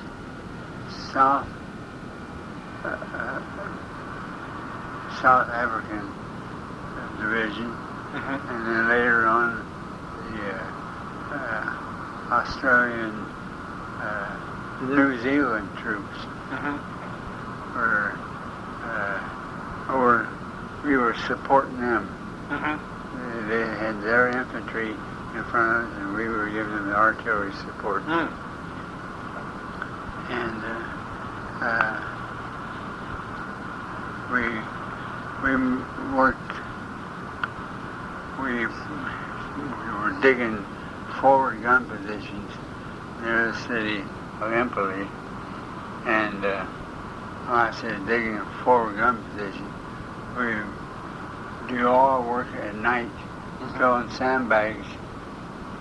We filling in for gun emplacements, so that when we moved our guns in, they had sandbags all around, so that the shrapnel wouldn't tear up our guns and hurt the guys. And while there, one night, I went to bed. We weren't working that night filling the bags. And as I'm laying beside this road, and the road was elevated about 5 or 6 feet higher than where I was laying, I heard 2 Germans coming down the road. They were speaking in German, and the moon was shining, and I didn't want to get up and have them see my shadow, and they knew where I was there, that we were there. So I lay still in my bed, the bed I made up, the blankets sleeping on, and these 2 Germans walked by, and it was about 6 feet away from me. But it so happened that at a place where I wasn't observed. I heard the 2 Germans go over by a little bridge about 75, 100 feet from where I was. When they got by, I heard them stop by that bridge. I crawled out of my bag, got my rifle, and put my shoes on, and I flew as fast as I could, trying to keep from being observed. And the Germans that stood there at the end of that bridge I guess I wasn't more than 75 feet from them. And when they were talking there, very soon they decided to leave. When they got ready to leave, I stayed right there for about a half hour, and I was gonna. I thought if they came back, I was going to give the password. See, you had a password, like I would say Bugs, they would say Bunny. Was that one of the passwords? Yeah. Bugs Bunny. What were some other passwords? Remember any others? Baseball hit. Baseball hit. That was a good one for you. Yeah. But you had a different password each day, or each night. And so these two Germans, they kept walking away from me. I knew that if they kept going the way they were going, that the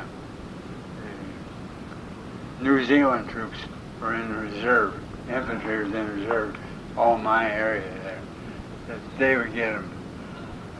So I went back over and got in the bed, and got back in my bed, and I didn't go to sleep right away, but I lay there for a while. I finally got off to sleep. Next morning, Lieutenant Sharp, who was in charge of the detail, filling up these sandbags at night, he came over and he says, "Siegert, did you hear somebody out there last night?" And I said, "Yes." And I told him about it. He said, "Well, why didn't you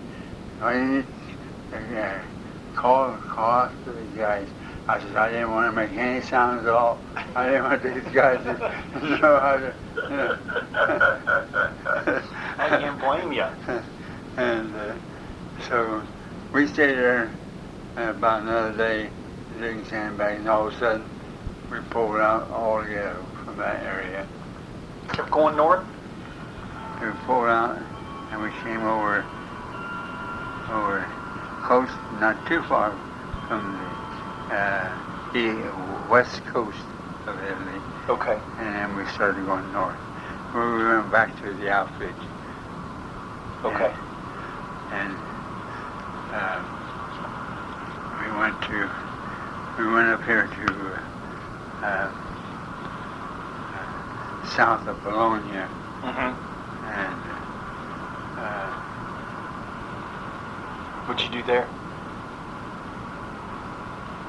well, we sit there close to 6 months. A long time. We pulled into that area. The area called Quinzano. Oh, there it is. Quinzano. Yeah. And we were, it wasn't a very large city, a small city. Most of the people had moved out and they got away from where the fighting was going on. Few Italians stuck around there. And but we pulled into the mud. My goodness, I don't know. There's so much mud. The roads got so mired down with mud that our engineers came up and they cut down trees and made a wooden road. They tied the trees together, tied them up, and made a corduroy. Corduroy Road. Wow. Because of the mud. And That must have been bumpy. it was bad. And then our guns, while in that area, our guns, artillery guns, were wearing out. So we had to put new barrels in them. Well, we couldn't even get the guns out. They called it the 94th Ordnance. The 94th Ordnance, the service our guns, they came up and they brought new barrels slid the old barrels out, slid the new barrels in, got them all ready. They had to clean the cosmoline out. The barrels were all lined with like a brass firing rings inside the barrel, so that shell turn. And when the shell went out of the gun, it turned clockwise, and there was a fuse on there, and that fuse would set. The fuse, otherwise, if it didn't do that, the shell would just drop into an area. There would be no explosion, which I might as well go ahead and tell you about the funny thing we have there. The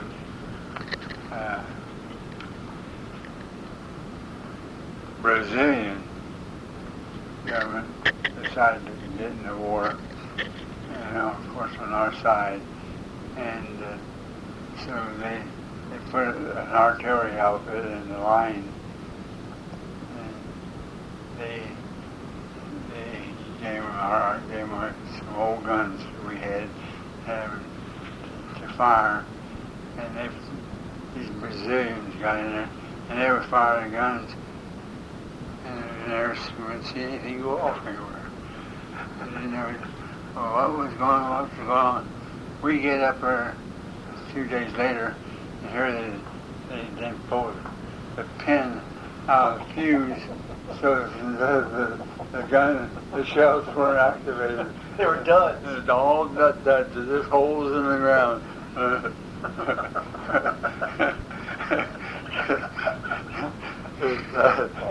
They took them out of the line, and that was the end of the Brazilian troops.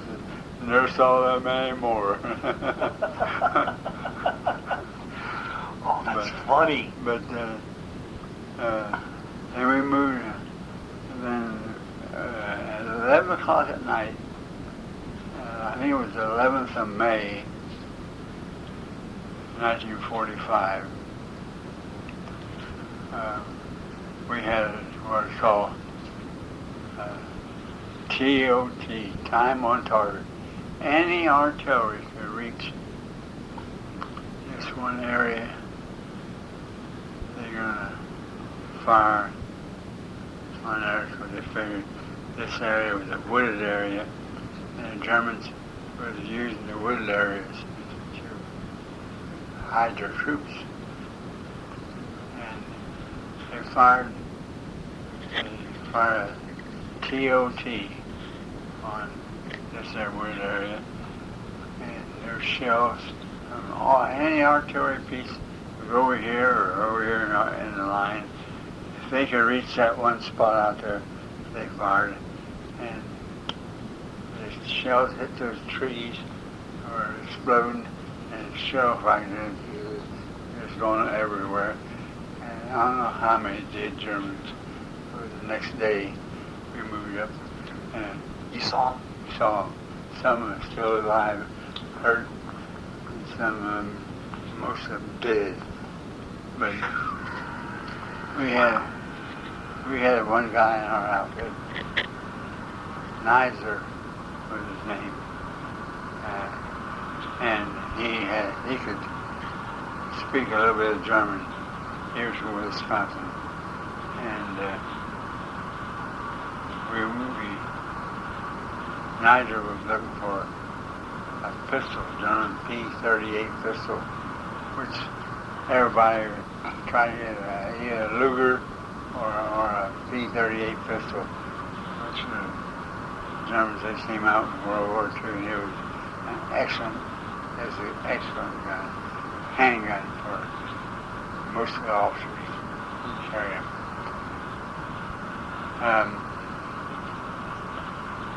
We moved up the next day, and it was Lieutenant Sharp and myself.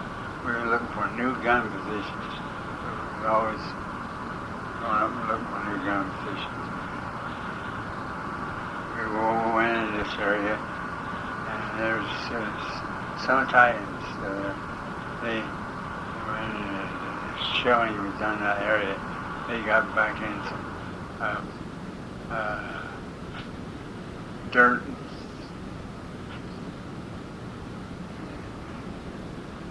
Let's see, like big caverns they got back in there. But here was this one German, a young fella. I guess he must have been about 16 or 17 years old. His bones is sticking out of his leg, hip and his leg. And he had been hit by some of that shrapnel. He had a TOT, dropped in the day before. He was still alive. And the Italians asked in Italian, what are we going to do about it? I said, Americani Medico. American doctors. Very common. And so they were satisfied that he was going to be taken care of. So we moved on through there that day. The next day, we went back to that area again to see about new gun positions. And the German was there. He was dead. He had bled to death. Oh. And I thought, oh, that's a shame. Young fellow like that. There he was. Couldn't help himself. All the shells bursting and hitting the trees and the shells. Starting to fall. They didn't get to him in time, huh? They didn't get to him in time, and he died. And so we moved on north to we moved through the area just about 15 or 16 miles south of the city of Bologna. And one of the fellows that I was close to, that worked in a gun position called GP crew, that gave the orders to the guns to move, also move the guns up and down or right or left, shoot at certain targets.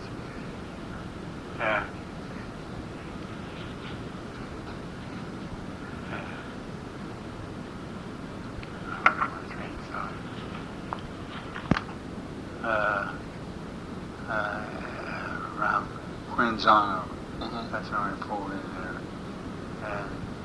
And we had no idea how long we was going to be hung up there. But just before we pulled into Quinzano, we had an awful rain. And we were parked on a hillside. And there was another artillery outfit, pack artillery. They assembled the guns and then they would shoot. And they didn't shoot very big shells. Maybe about like that. About 4 inches. 105 that is what they fired.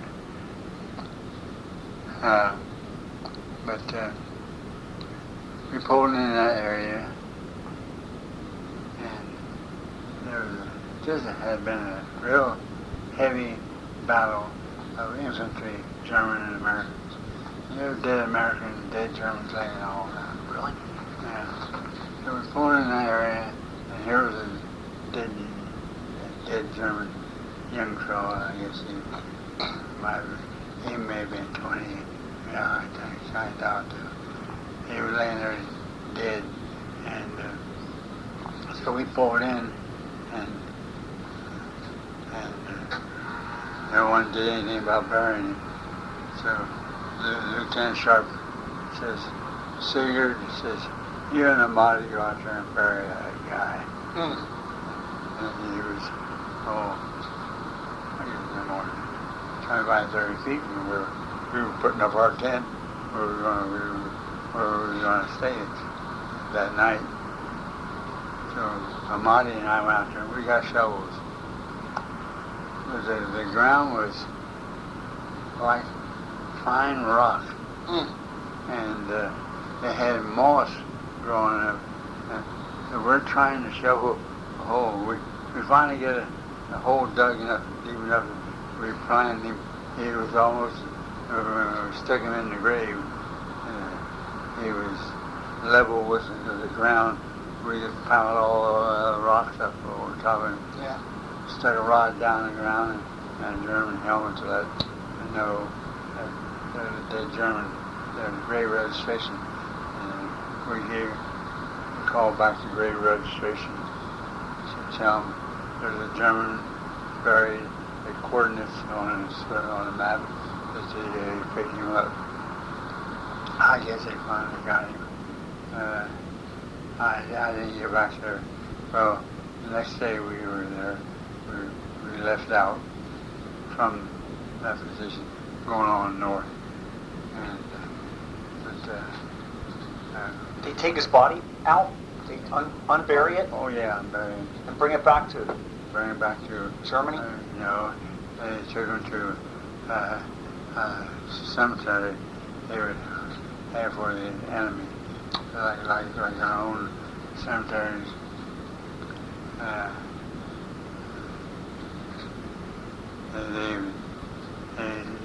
They try to keep up with the Germans heavily too. But a little further back before I got after that area, I was out in my Jeep. I had some time, and I knew there had been a big battle. This one area here was 4 German 88 guns, artillery. And this artillery, the guys told me, listen, dead Germans over there. If you want to go and look for souvenirs, okay. I thought, well, I'll go over there. On the way over, there I run into one young German that they killed. And he hadn't been dead too long, because he was still real light colored. After about a day, they turned pink, and then they turned purple, the next thing they're black. And so I go and look, and here this dead young German laying there, and he had a postcard. He got a postcard from his wife, and showed a picture of him and his wife and their daughter. She must have been about 7 or 8 years old. And I thought to myself, they'll never know what really happened to him. And later on, I thought, and many times I thought, why didn't I pick up that postcard that had his address on it and save it, and after the war, see if I could contact her and give her the information I had about him, give it to her. I didn't do it. I'm sorry I didn't do it. But I had his name on the card and left me a picture of his daughter and his wife. But that's things that happens during the war. Oh yeah. You just think about survival. That's right, yeah. But as we were up in that line at Quinzano, we moved out, and we moved to the left of, well to the left of Bologna. We went around the city, and the British pushed up on the right side, and we pushed to the left, and we came Bologna right here.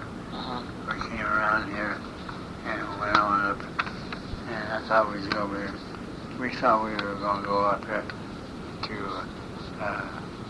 Milano and Brescia and some of the other good-sized cities in northern part of Italy. But we moved over to the right, and the British stayed right on the coast. And the British went into Venice, and so after we were there for a couple of days, we moved on up a little further. There's a town up here, a city up there, near Trieste, near Verona. And so the lieutenant and I were going out and looking for new gun positions. We were pushing up to Siegert, because we were going out and looking for new gun positions. So we go and get up in this area. We didn't know what was taken, what wasn't taken. We were going up there. There's a road and there's a bridge. The Germans had knocked the bridge out, taken the bridge out. So we had to go down the bank, beside the road, go through the stream there, back up the other side, and onto the road, and go on looking for new gun position. We get up, we're going down the road there, and all of a sudden, I see a road forked off to the right and to the left. So we took to the left. And we get down the road about half a mile. And here's the infantry laying alongside the road. And you got, what in the heck are you guys doing there? So, don't you see? They're right at the infantry. German infantry is right up there. Get out of here. I told Lieutenant, we're going to get out of here. I turned that Jeep around. Down the road I'm going, boy, I'm a cutting a buck. I come down to the fork of that road, and here's some dead Germans and dead Americans laying around, the infantry. And I saw a GI, I says, looks like you guys had a heck of a battle in here. He says, you really did. He says, go and look behind that hedge. I go and look behind the hedge. Here's the Americans. Look like dead infantry American. I looked at the Germans, and there's some Italians there, and they were stealing their shoes. As soon as the German soldier was killed, they steal their shoes. Italian villagers or? Yeah, villagers. They wouldn't leave. They stayed there at their home place. And here the Italians are stealing shoes off. And so They take American shoes? Nope. They didn't take anything off American. They took the German shoes and anything that he may have, if he had any cigarettes or something like that, they took them too. But now the Americans told the Italians to pick up those Germans and put them in another place. So they picked up those Germans, the blood just ran out in the stream. It just saw like a stream of blood run out of these Germans. They've just been killed. They just been killed after you passed them? Uh-huh. Jeez, okay. And so we thought we'd better get out of there. Yeah. We start back. We get back to where that bridge was. Not bridge, where the bridge was out. And there was all kind of traffic around. And the guy just says, you better get out of that Jeep. And gives you a target. Says, they're down there in a big big 3-story house down there, and they were shooting. So I get my rifle out. I'm shooting down there too. And you see the red slate on the roof. Oh, Really? Yes, you see it popping. I was shooting. I was see if I was hitting anything. And so about I say about 10, 15 minutes of that, the Germans were ready to give up. They had a white towel tied to it, sticking out the window. They wave it up and down. Yeah. And so then some American troops that were hung up there because of that bridge being out. They decide to go down and get them. So they take a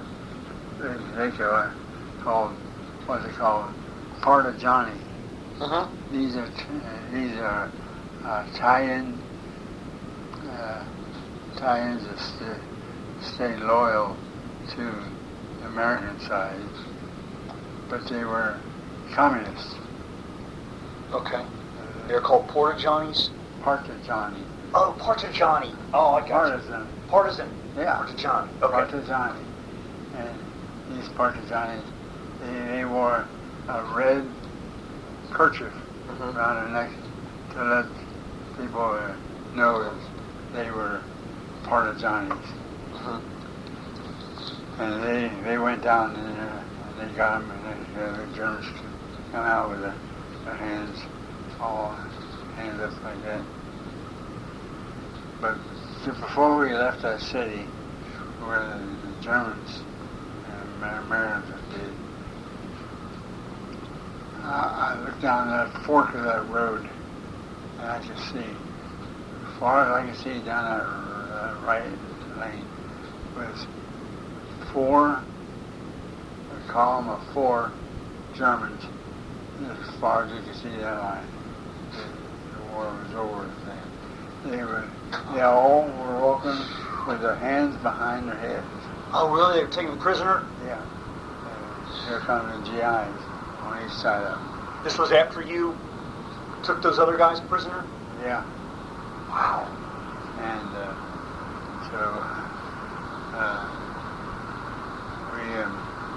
we go on back to the outfit, back in, and he said, "You missed the fun." What are you talking about? I said, "Oh, we had a scrap here. There was some pockets of the Germans, and they didn't know that the war was the main part of the group had surrendered, and they were pockets." Wow. And they were trying to shooting it into American concentrations. Our guns were just sitting along the road, was just waiting for them to get new gun positions. And so they took those Germans in also. So did you get to meet the Germans and talk to them? No, I was on the move, so yeah, I didn't get a chance to see him. But there was 4 abreast, as far as I could see, way down this road. And towns, somewhere, but actually, it's up Near Trieste, Verona? We're very close to Trieste, up here. Did we treat the prisoners well, or? Oh yeah. Now when we went back the next day, when I saw the Americans all laying there, there must have been about 18 or 20 of them laying there. I thought, you guys, if you just last a little bit longer, this war is getting pretty close to being over. I'm sure if they could have made it to a couple more days, they would have made it all together. Next morning, about 11 o'clock, came around until the war was over. Really? And the war, I was out right away. There's all those young guys that were dead. It just lasted just another day. They were made it. Wow. Were you happy? Was everyone excited when the war was over? Yeah, oh yeah, we were having happy, and I had a camera, an old box camera, and I was taking pictures all the time, every place that we went, and I had just a world of pictures, and so. Were there Italians happy? Were there big parties? The Italians were happy. They didn't show. They was very sober face, and because the Americans, we were tickled to death.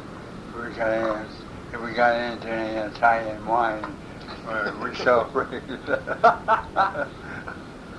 What kind of food did you eat this whole time?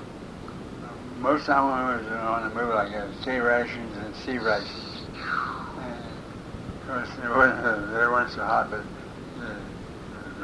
eating nothing. Better than eating nothing. Yeah. And like breakfast was meat and eggs, all cooked together in a little can, about an inch and a quarter high, and about 3 inches round. And K rations were in a box. So What were the K rations? about signs were in fact the same thing as K ration, that's C ration. They like to be a bar of chocolate candy and crackers. Crackers would be the same, but. They did have their differences, and they ate a box or 2 a day. Sure. What did you do for water? You use it as best you could, try to get your water. From a stream or anything? No, they had water for us. Sometimes it wasn't so good taste, and they had some I had a brine tablets. Oh yeah. I have organs. Sure. What'd you do for fun? Did you ever have any fun? Did you play cards? Oh, at night the guys play cards. In fact, they would play cards, and they had some guys that run the game. They were getting a rake off. They be making money? Making money, yeah. Did you ever play? No, I didn't play. I wasn't much of a card player. And those guys come from Chicago and some others. Yeah. They were pretty well pros. They take all your money. Yeah, they could too. Yeah. Now, what you said that you would look for gun positions. What would you look for? Well, an area that's maybe sloped hillside, gradual slope. Okay. And not a lot of trees in front. And then where you got trees in front, you couldn't get your barrel elevated and get to the target and shoot over. Okay. Target. But our guns shot around 14 miles. 14 miles? How many shots could you get off in a minute?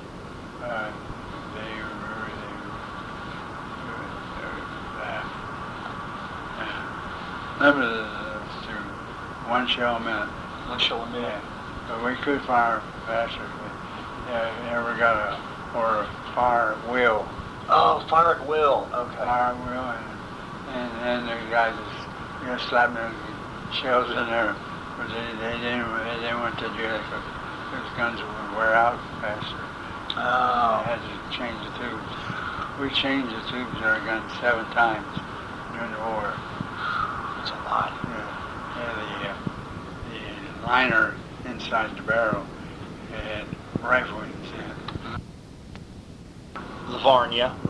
And you're on the ship for 7, 8 days. Yeah. Blue Ridge Victory. Blue Ridge Victory ship. And we run into some very rough weather in the Mediterranean before we got to Gibraltar. And it was, I never seen so many guys sick. It was, everyone couldn't get to a garbage can quick enough to Really? vomit. And I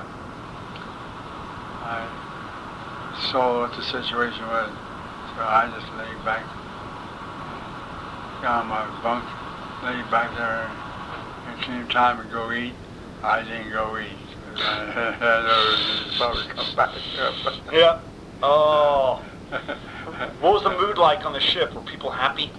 Yeah, they were. They were very happy. Once in a while they see some whales. Some whales? Oh, neat. Jumping up in the air. Guys. What? Mark Clark was your commanding officer. They're telling me about meeting him again after the war. I did. Oh, did you? Yeah. You saw Mark Clark again after the war? Yeah. He remembered you? He remembered the outfit that Sure. Yeah. Tell him where you met him. You told me that. I don't think you told him. I told you, but it wasn't recorded. Yeah. Remember that. But I came back to Fort Meade, Maryland, and I caught a train out of Fort Meade, by Washington, D.C., to Logan, West Virginia, where I was living Yeah. at that time.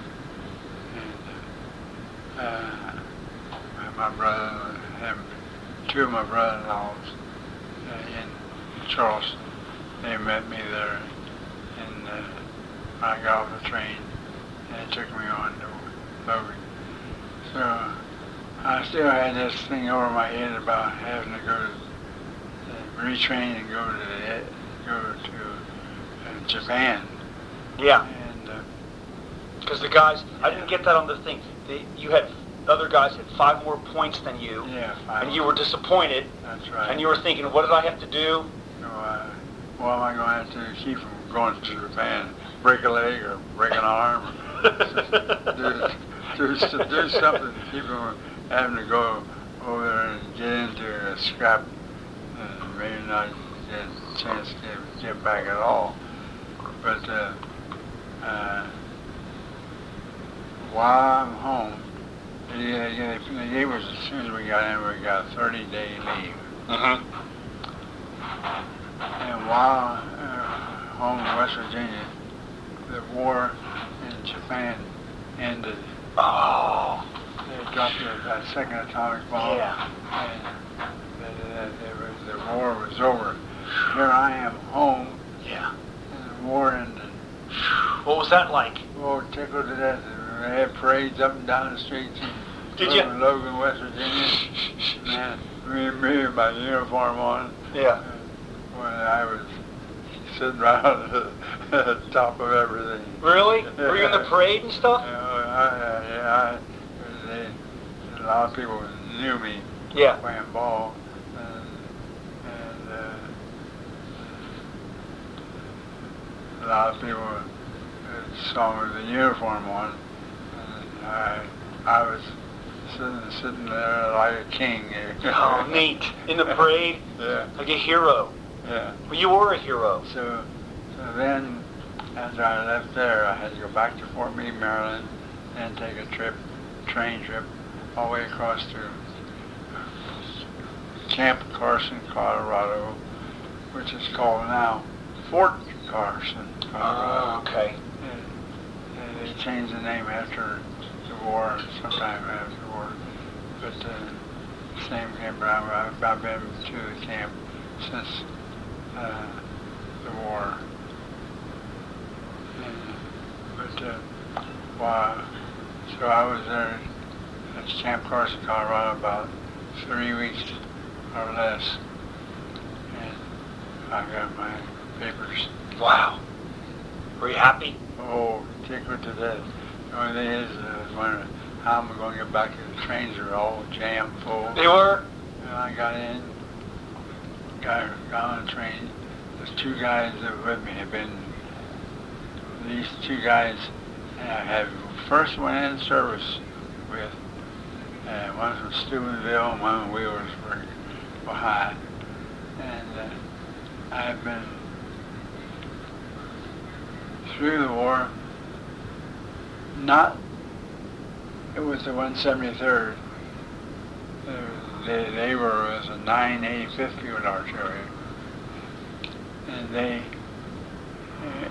they were transferred, when I got transferred to the 527th Field Artillery, they were transferred to it, and they were transferred to the 75th, same time. Really? Yeah, we see the 3 of us were together again.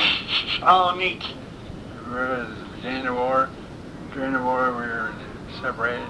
After the war, I was transferred twice in the same outfit. Neat. And so those 2 guys, when they got to Cincinnati, they were trained to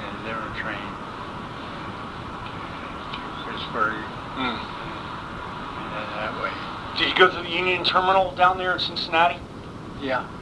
Is that a neat place? Oh, it was that time, I tell you. Oh, that was a busy place. Busy, yeah. Oh, it was like a crossroad. Soldiers everywhere. Yeah. A lot of camps not too far away, Camp Atterbury. Yeah. And camps in Ohio, down in Kentucky. Yeah. I messed up with the K and the C rations again. What were the K rations like and the C rations, the stuff you ate? K rations were cardboard box about 8 inches long, about 4 inches wide, about 1 inch thick. Mm-hmm. And they would have like for breakfast they have eggs and bacon, or eggs and ham, like that, and they would have been pre-cooked and put in those containers. And they would last a long, long time. It taste any good? Yeah, they weren't bad, I'll tell you. Eat them cold? Oh yeah. Once in a while you might run on someone who had a Brunson burner, and you could heat them up that way. But most of the time it was all cold. And they had this K rations. They would also have coffee.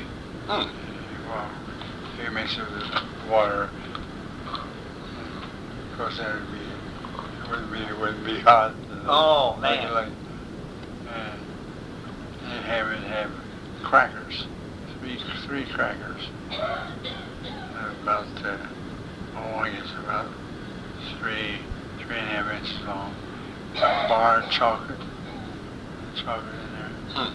And now the C rations, they were in a can, metal can, about 3 inches in diameter, and about, I guess about 4 inches tall.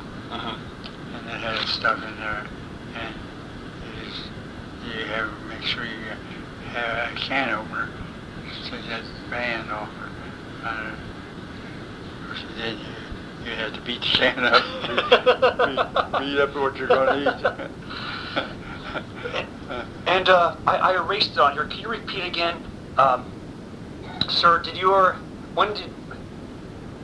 That one time it was scary? You almost died with the shrapnel over your tent. What happened there again? The Germans were shooting like a time on target, They knew how long it took, the shells took to go over and hit in our area.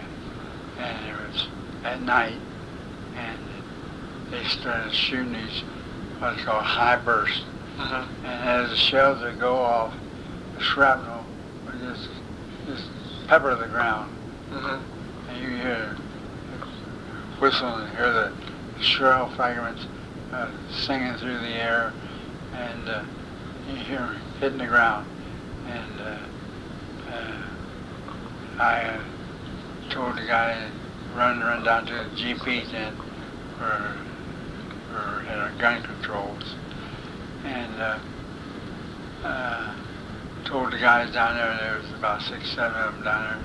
Man, I told them about that time a shell went off in the air, and the shell fragments were whistling through the air, and they're going, whoom, whoom, and they're hitting the ground. And the guys inside the tent heard that, shell fragments hitting the ground. They got out of their bed, trying to find a place to get down below ground level. Marty and I had dug, it must have been close to 4 feet. A foxhole? Yeah. We dug it in an L position so that if the shells would come in from a certain area, we were getting one end of it was less opening. And we went up there to get that hole. We got it. Some guy said, where can I go? Did you dig your foxhole? I said, no. You were shit out of luck. Oh, no. Oh, what happened? Tell me again, you were writing a letter to your wife? Oh, I'm writing a letter to my wife at night, and I had my Jeep pulled up right next to the tent, and I had one of the blackout lights attached to the battery, so I had electricity to light to see the right by. Sure. And while I'm writing that letter, these high bursts are going off overhead, and I'm getting out of there. I heard one went off, and heard it whistling through the air, and looked down about 8 inches from my left shoulder, down in the ground. It was just a piece of rugged shell, part of the shell. I looked down, I reached down to grab a hold of it, and it was still hot, coming through the air. So that's when I got out there and run down to the GP tent. Yeah. Tell the guys better get out there and get cover. And so I kept that piece of shrapnel. Did you? You kept it? I kept it, and I sent it home in a cigar box, along with a German self-generating flashlight. I found a German flashlight. Yeah. One of these cheap pieces of handle. Yeah. It was generating electricity. German insignias, a bunch of German insignias, stamps, German stamps from Mayo. Really? And some other things. Never did get back. Oh. Wonder what happened to it. APO got that. Army Post Office. Oh, they went through all the stuff? He went through all because someone Took it. It was approved. The officer was already approved by the Senate. But someone got in there, saw what I was. No. Didn't get any of it back. You got any other souvenirs? You got those watches, didn't you? Yeah. I got a whole bag of watches. I just forgot. I don't know if I told you about that. Yeah. You told me about that. Well, anything else? Any other good stories? These are some fantastic stories. Was it a good adventure? Are you glad you did it? Oh yeah, I'm glad I did it. I got to see a lot of country over there. And I was lucky that I drove this cheap for an officer. Yeah. But every time he got a relief, I got one too. Sure. That was Lieutenant. What was his name? Roy Sharp. Lieutenant Leroy Sharp. No. That's him. Roy Sharp. Roy Sharp. Yeah. Lieutenant Roy Sharp. Later he stayed in the service later on. Mm-hmm. I saw him at a reunion. Oh yeah. Yeah. What were those reunions like? Were they happy? Oh yeah. Talk about things that happened. Yeah. And one guy forgot about it, thought about it, and then brought it back, memories of what happened. Yeah. Time. And but while we were at Quinzano, we had 2 feet of snow in one. Really? Yeah. And we were pretty well bogged down, couldn't move around. And the supplies and the food and the guns are to the shelves. And we had one lieutenant, he's from Oklahoma. Lockhart was his name. He was Indian. And he made himself a pair of snowshoes, like the Indians wear. Yeah. Around like this, come back. Mm-hmm. He made those snowshoes. He'd get out and he'd walk on that snow just go where he wanted. But he was funny. He was a heck of a guy. And what did you do for fun? Did you say you played cards? Cards. That's about all they did. I didn't. I wasn't much of a card player. But the guys from Chicago were? Those guys are professionals. They take all your money. Yeah, they got so much for each game played. And, really? Oh yeah, they were like professionals. Bozinski, Kanopka. Some of the guys from Chicago. There was all sort of, I might say, like a foreign-born name. Yeah. They were Americans. They were pretty good guys, but they weren't the guys that you would want to say they were a good friend of yours. Sure. So, did you ever think you wouldn't make it home? Oh yeah, I thought that when the shells come pop in like Sure. That one night, and one or two about the 2 Germans. Yeah. Walking down that road, and I'm laying there. I can see 2 Germans going by, and it wasn't moving. I lay there for a while. When he got over that bridge and stopped and talked over there. And that's when I'm crawling out of my bed. Sure. My bedroll. Sure. Get my shoes on. And whatever. I was all ready to cut down. I was going to yell out the password for the night. If they didn't come back with the correct answer, I'm cutting down with my rifle. Oh, you're going to shoot them? Yeah, I was going to shoot them. So you shot at some, you used your rifle sometimes, didn't you? Like at that building? Yeah, that building, yeah. But you had to account for each shell. You did? Yeah. They counted your ammo? They counted, but now infantry, infantry, they give bandolier, so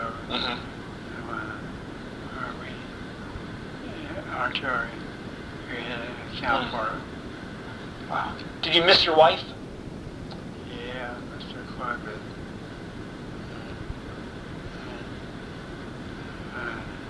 Always try to give her encouragement. I never, things that happened are very dangerous. Of course, she could have been killed. I told her, I'm writing this letter and hang on to it. things happened today that I want to remember. So I'd send the letters to she shipped a lot of them. Most of them I remember what happened. Sure. Did you get letters from her? Oh yeah, yeah. We had what we call V-mail. It was just a one sheet. You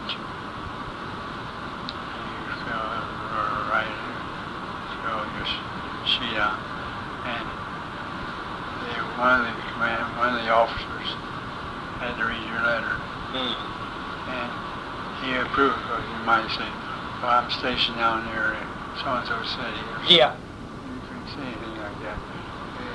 I'd say, "We're on the move today," or "We weren't moving today." He was pretty quiet. Normal. You'd be real general. Yeah. Yeah. Well, anything else you could think of? No, that's probably the things I'm going to be thinking of, and I wish I had told you.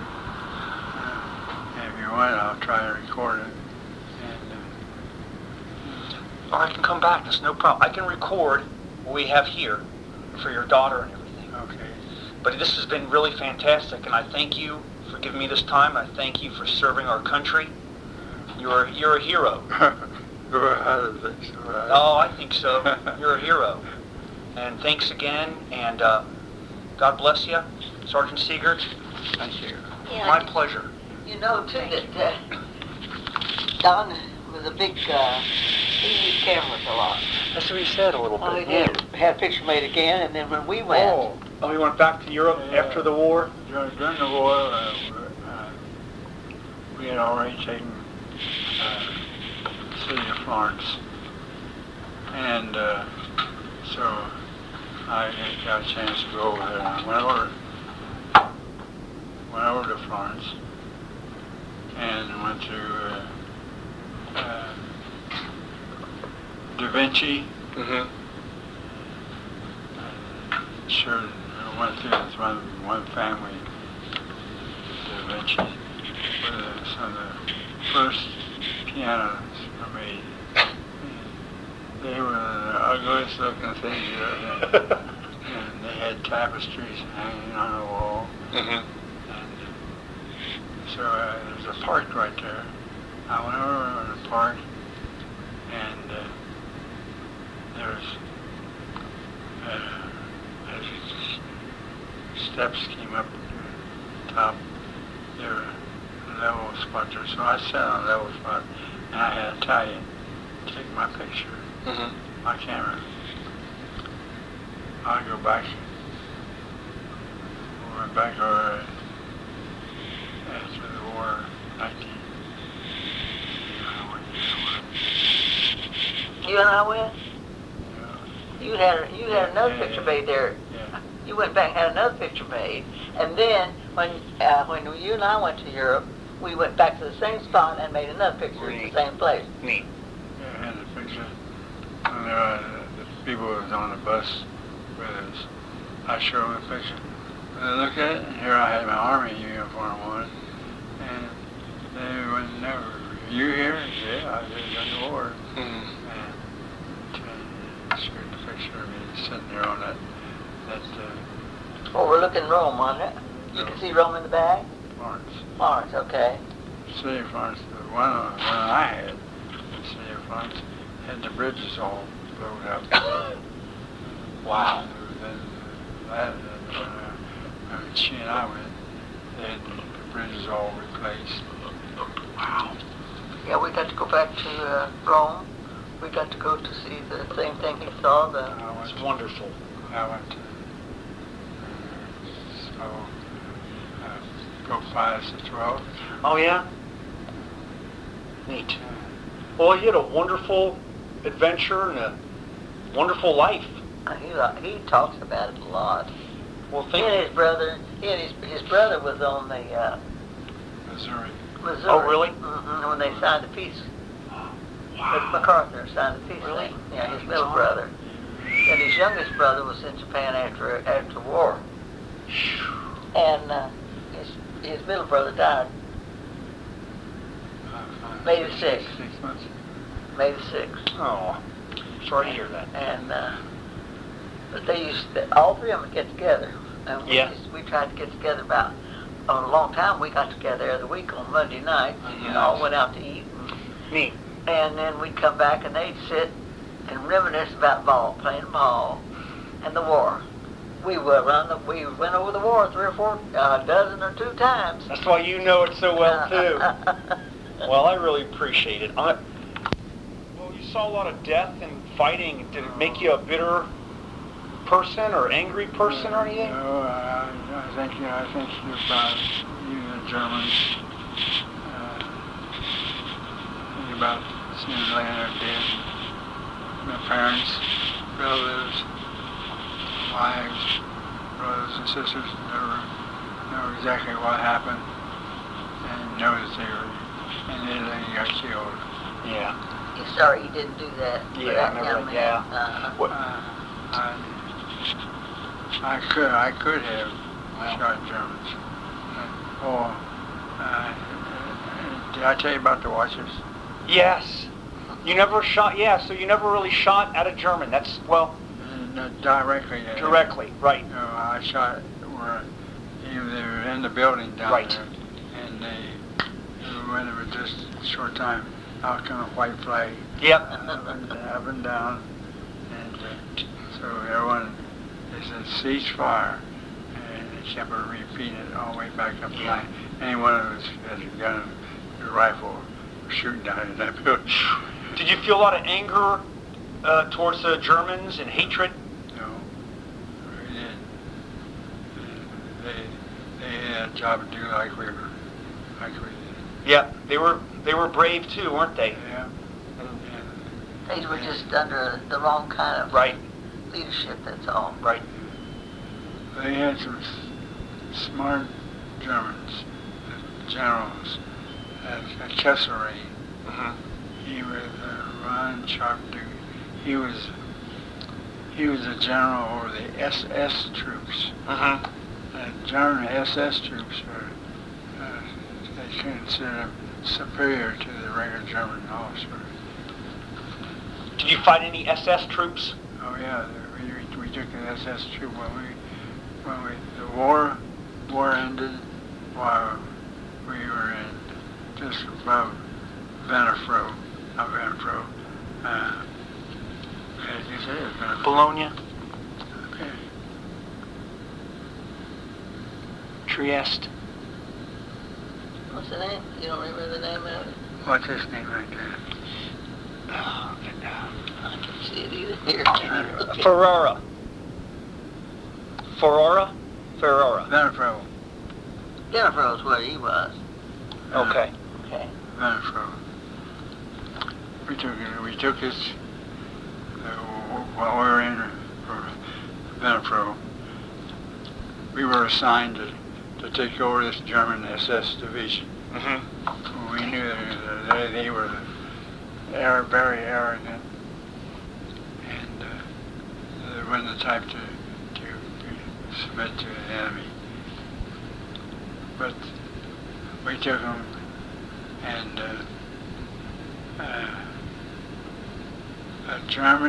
regular German officer was accidentally mixed in with these SS troopers. They wouldn't even speak to him. Really? That's right. When they were prisoners? Yeah, while they were prisoners, they would not even speak to that man. They would make him wait till they finished eating before he could eat. Really? Oh, yeah. You wouldn't. No wonder they lost the war. That's right. Well, of course, Donald, his name, Siegert, is German. Sure. I mean, his heritage is German. Yep. Mine too. Yeah. Is it? What? German. Yep. He came from Leipzig. Oh yeah. Good size city in Germany.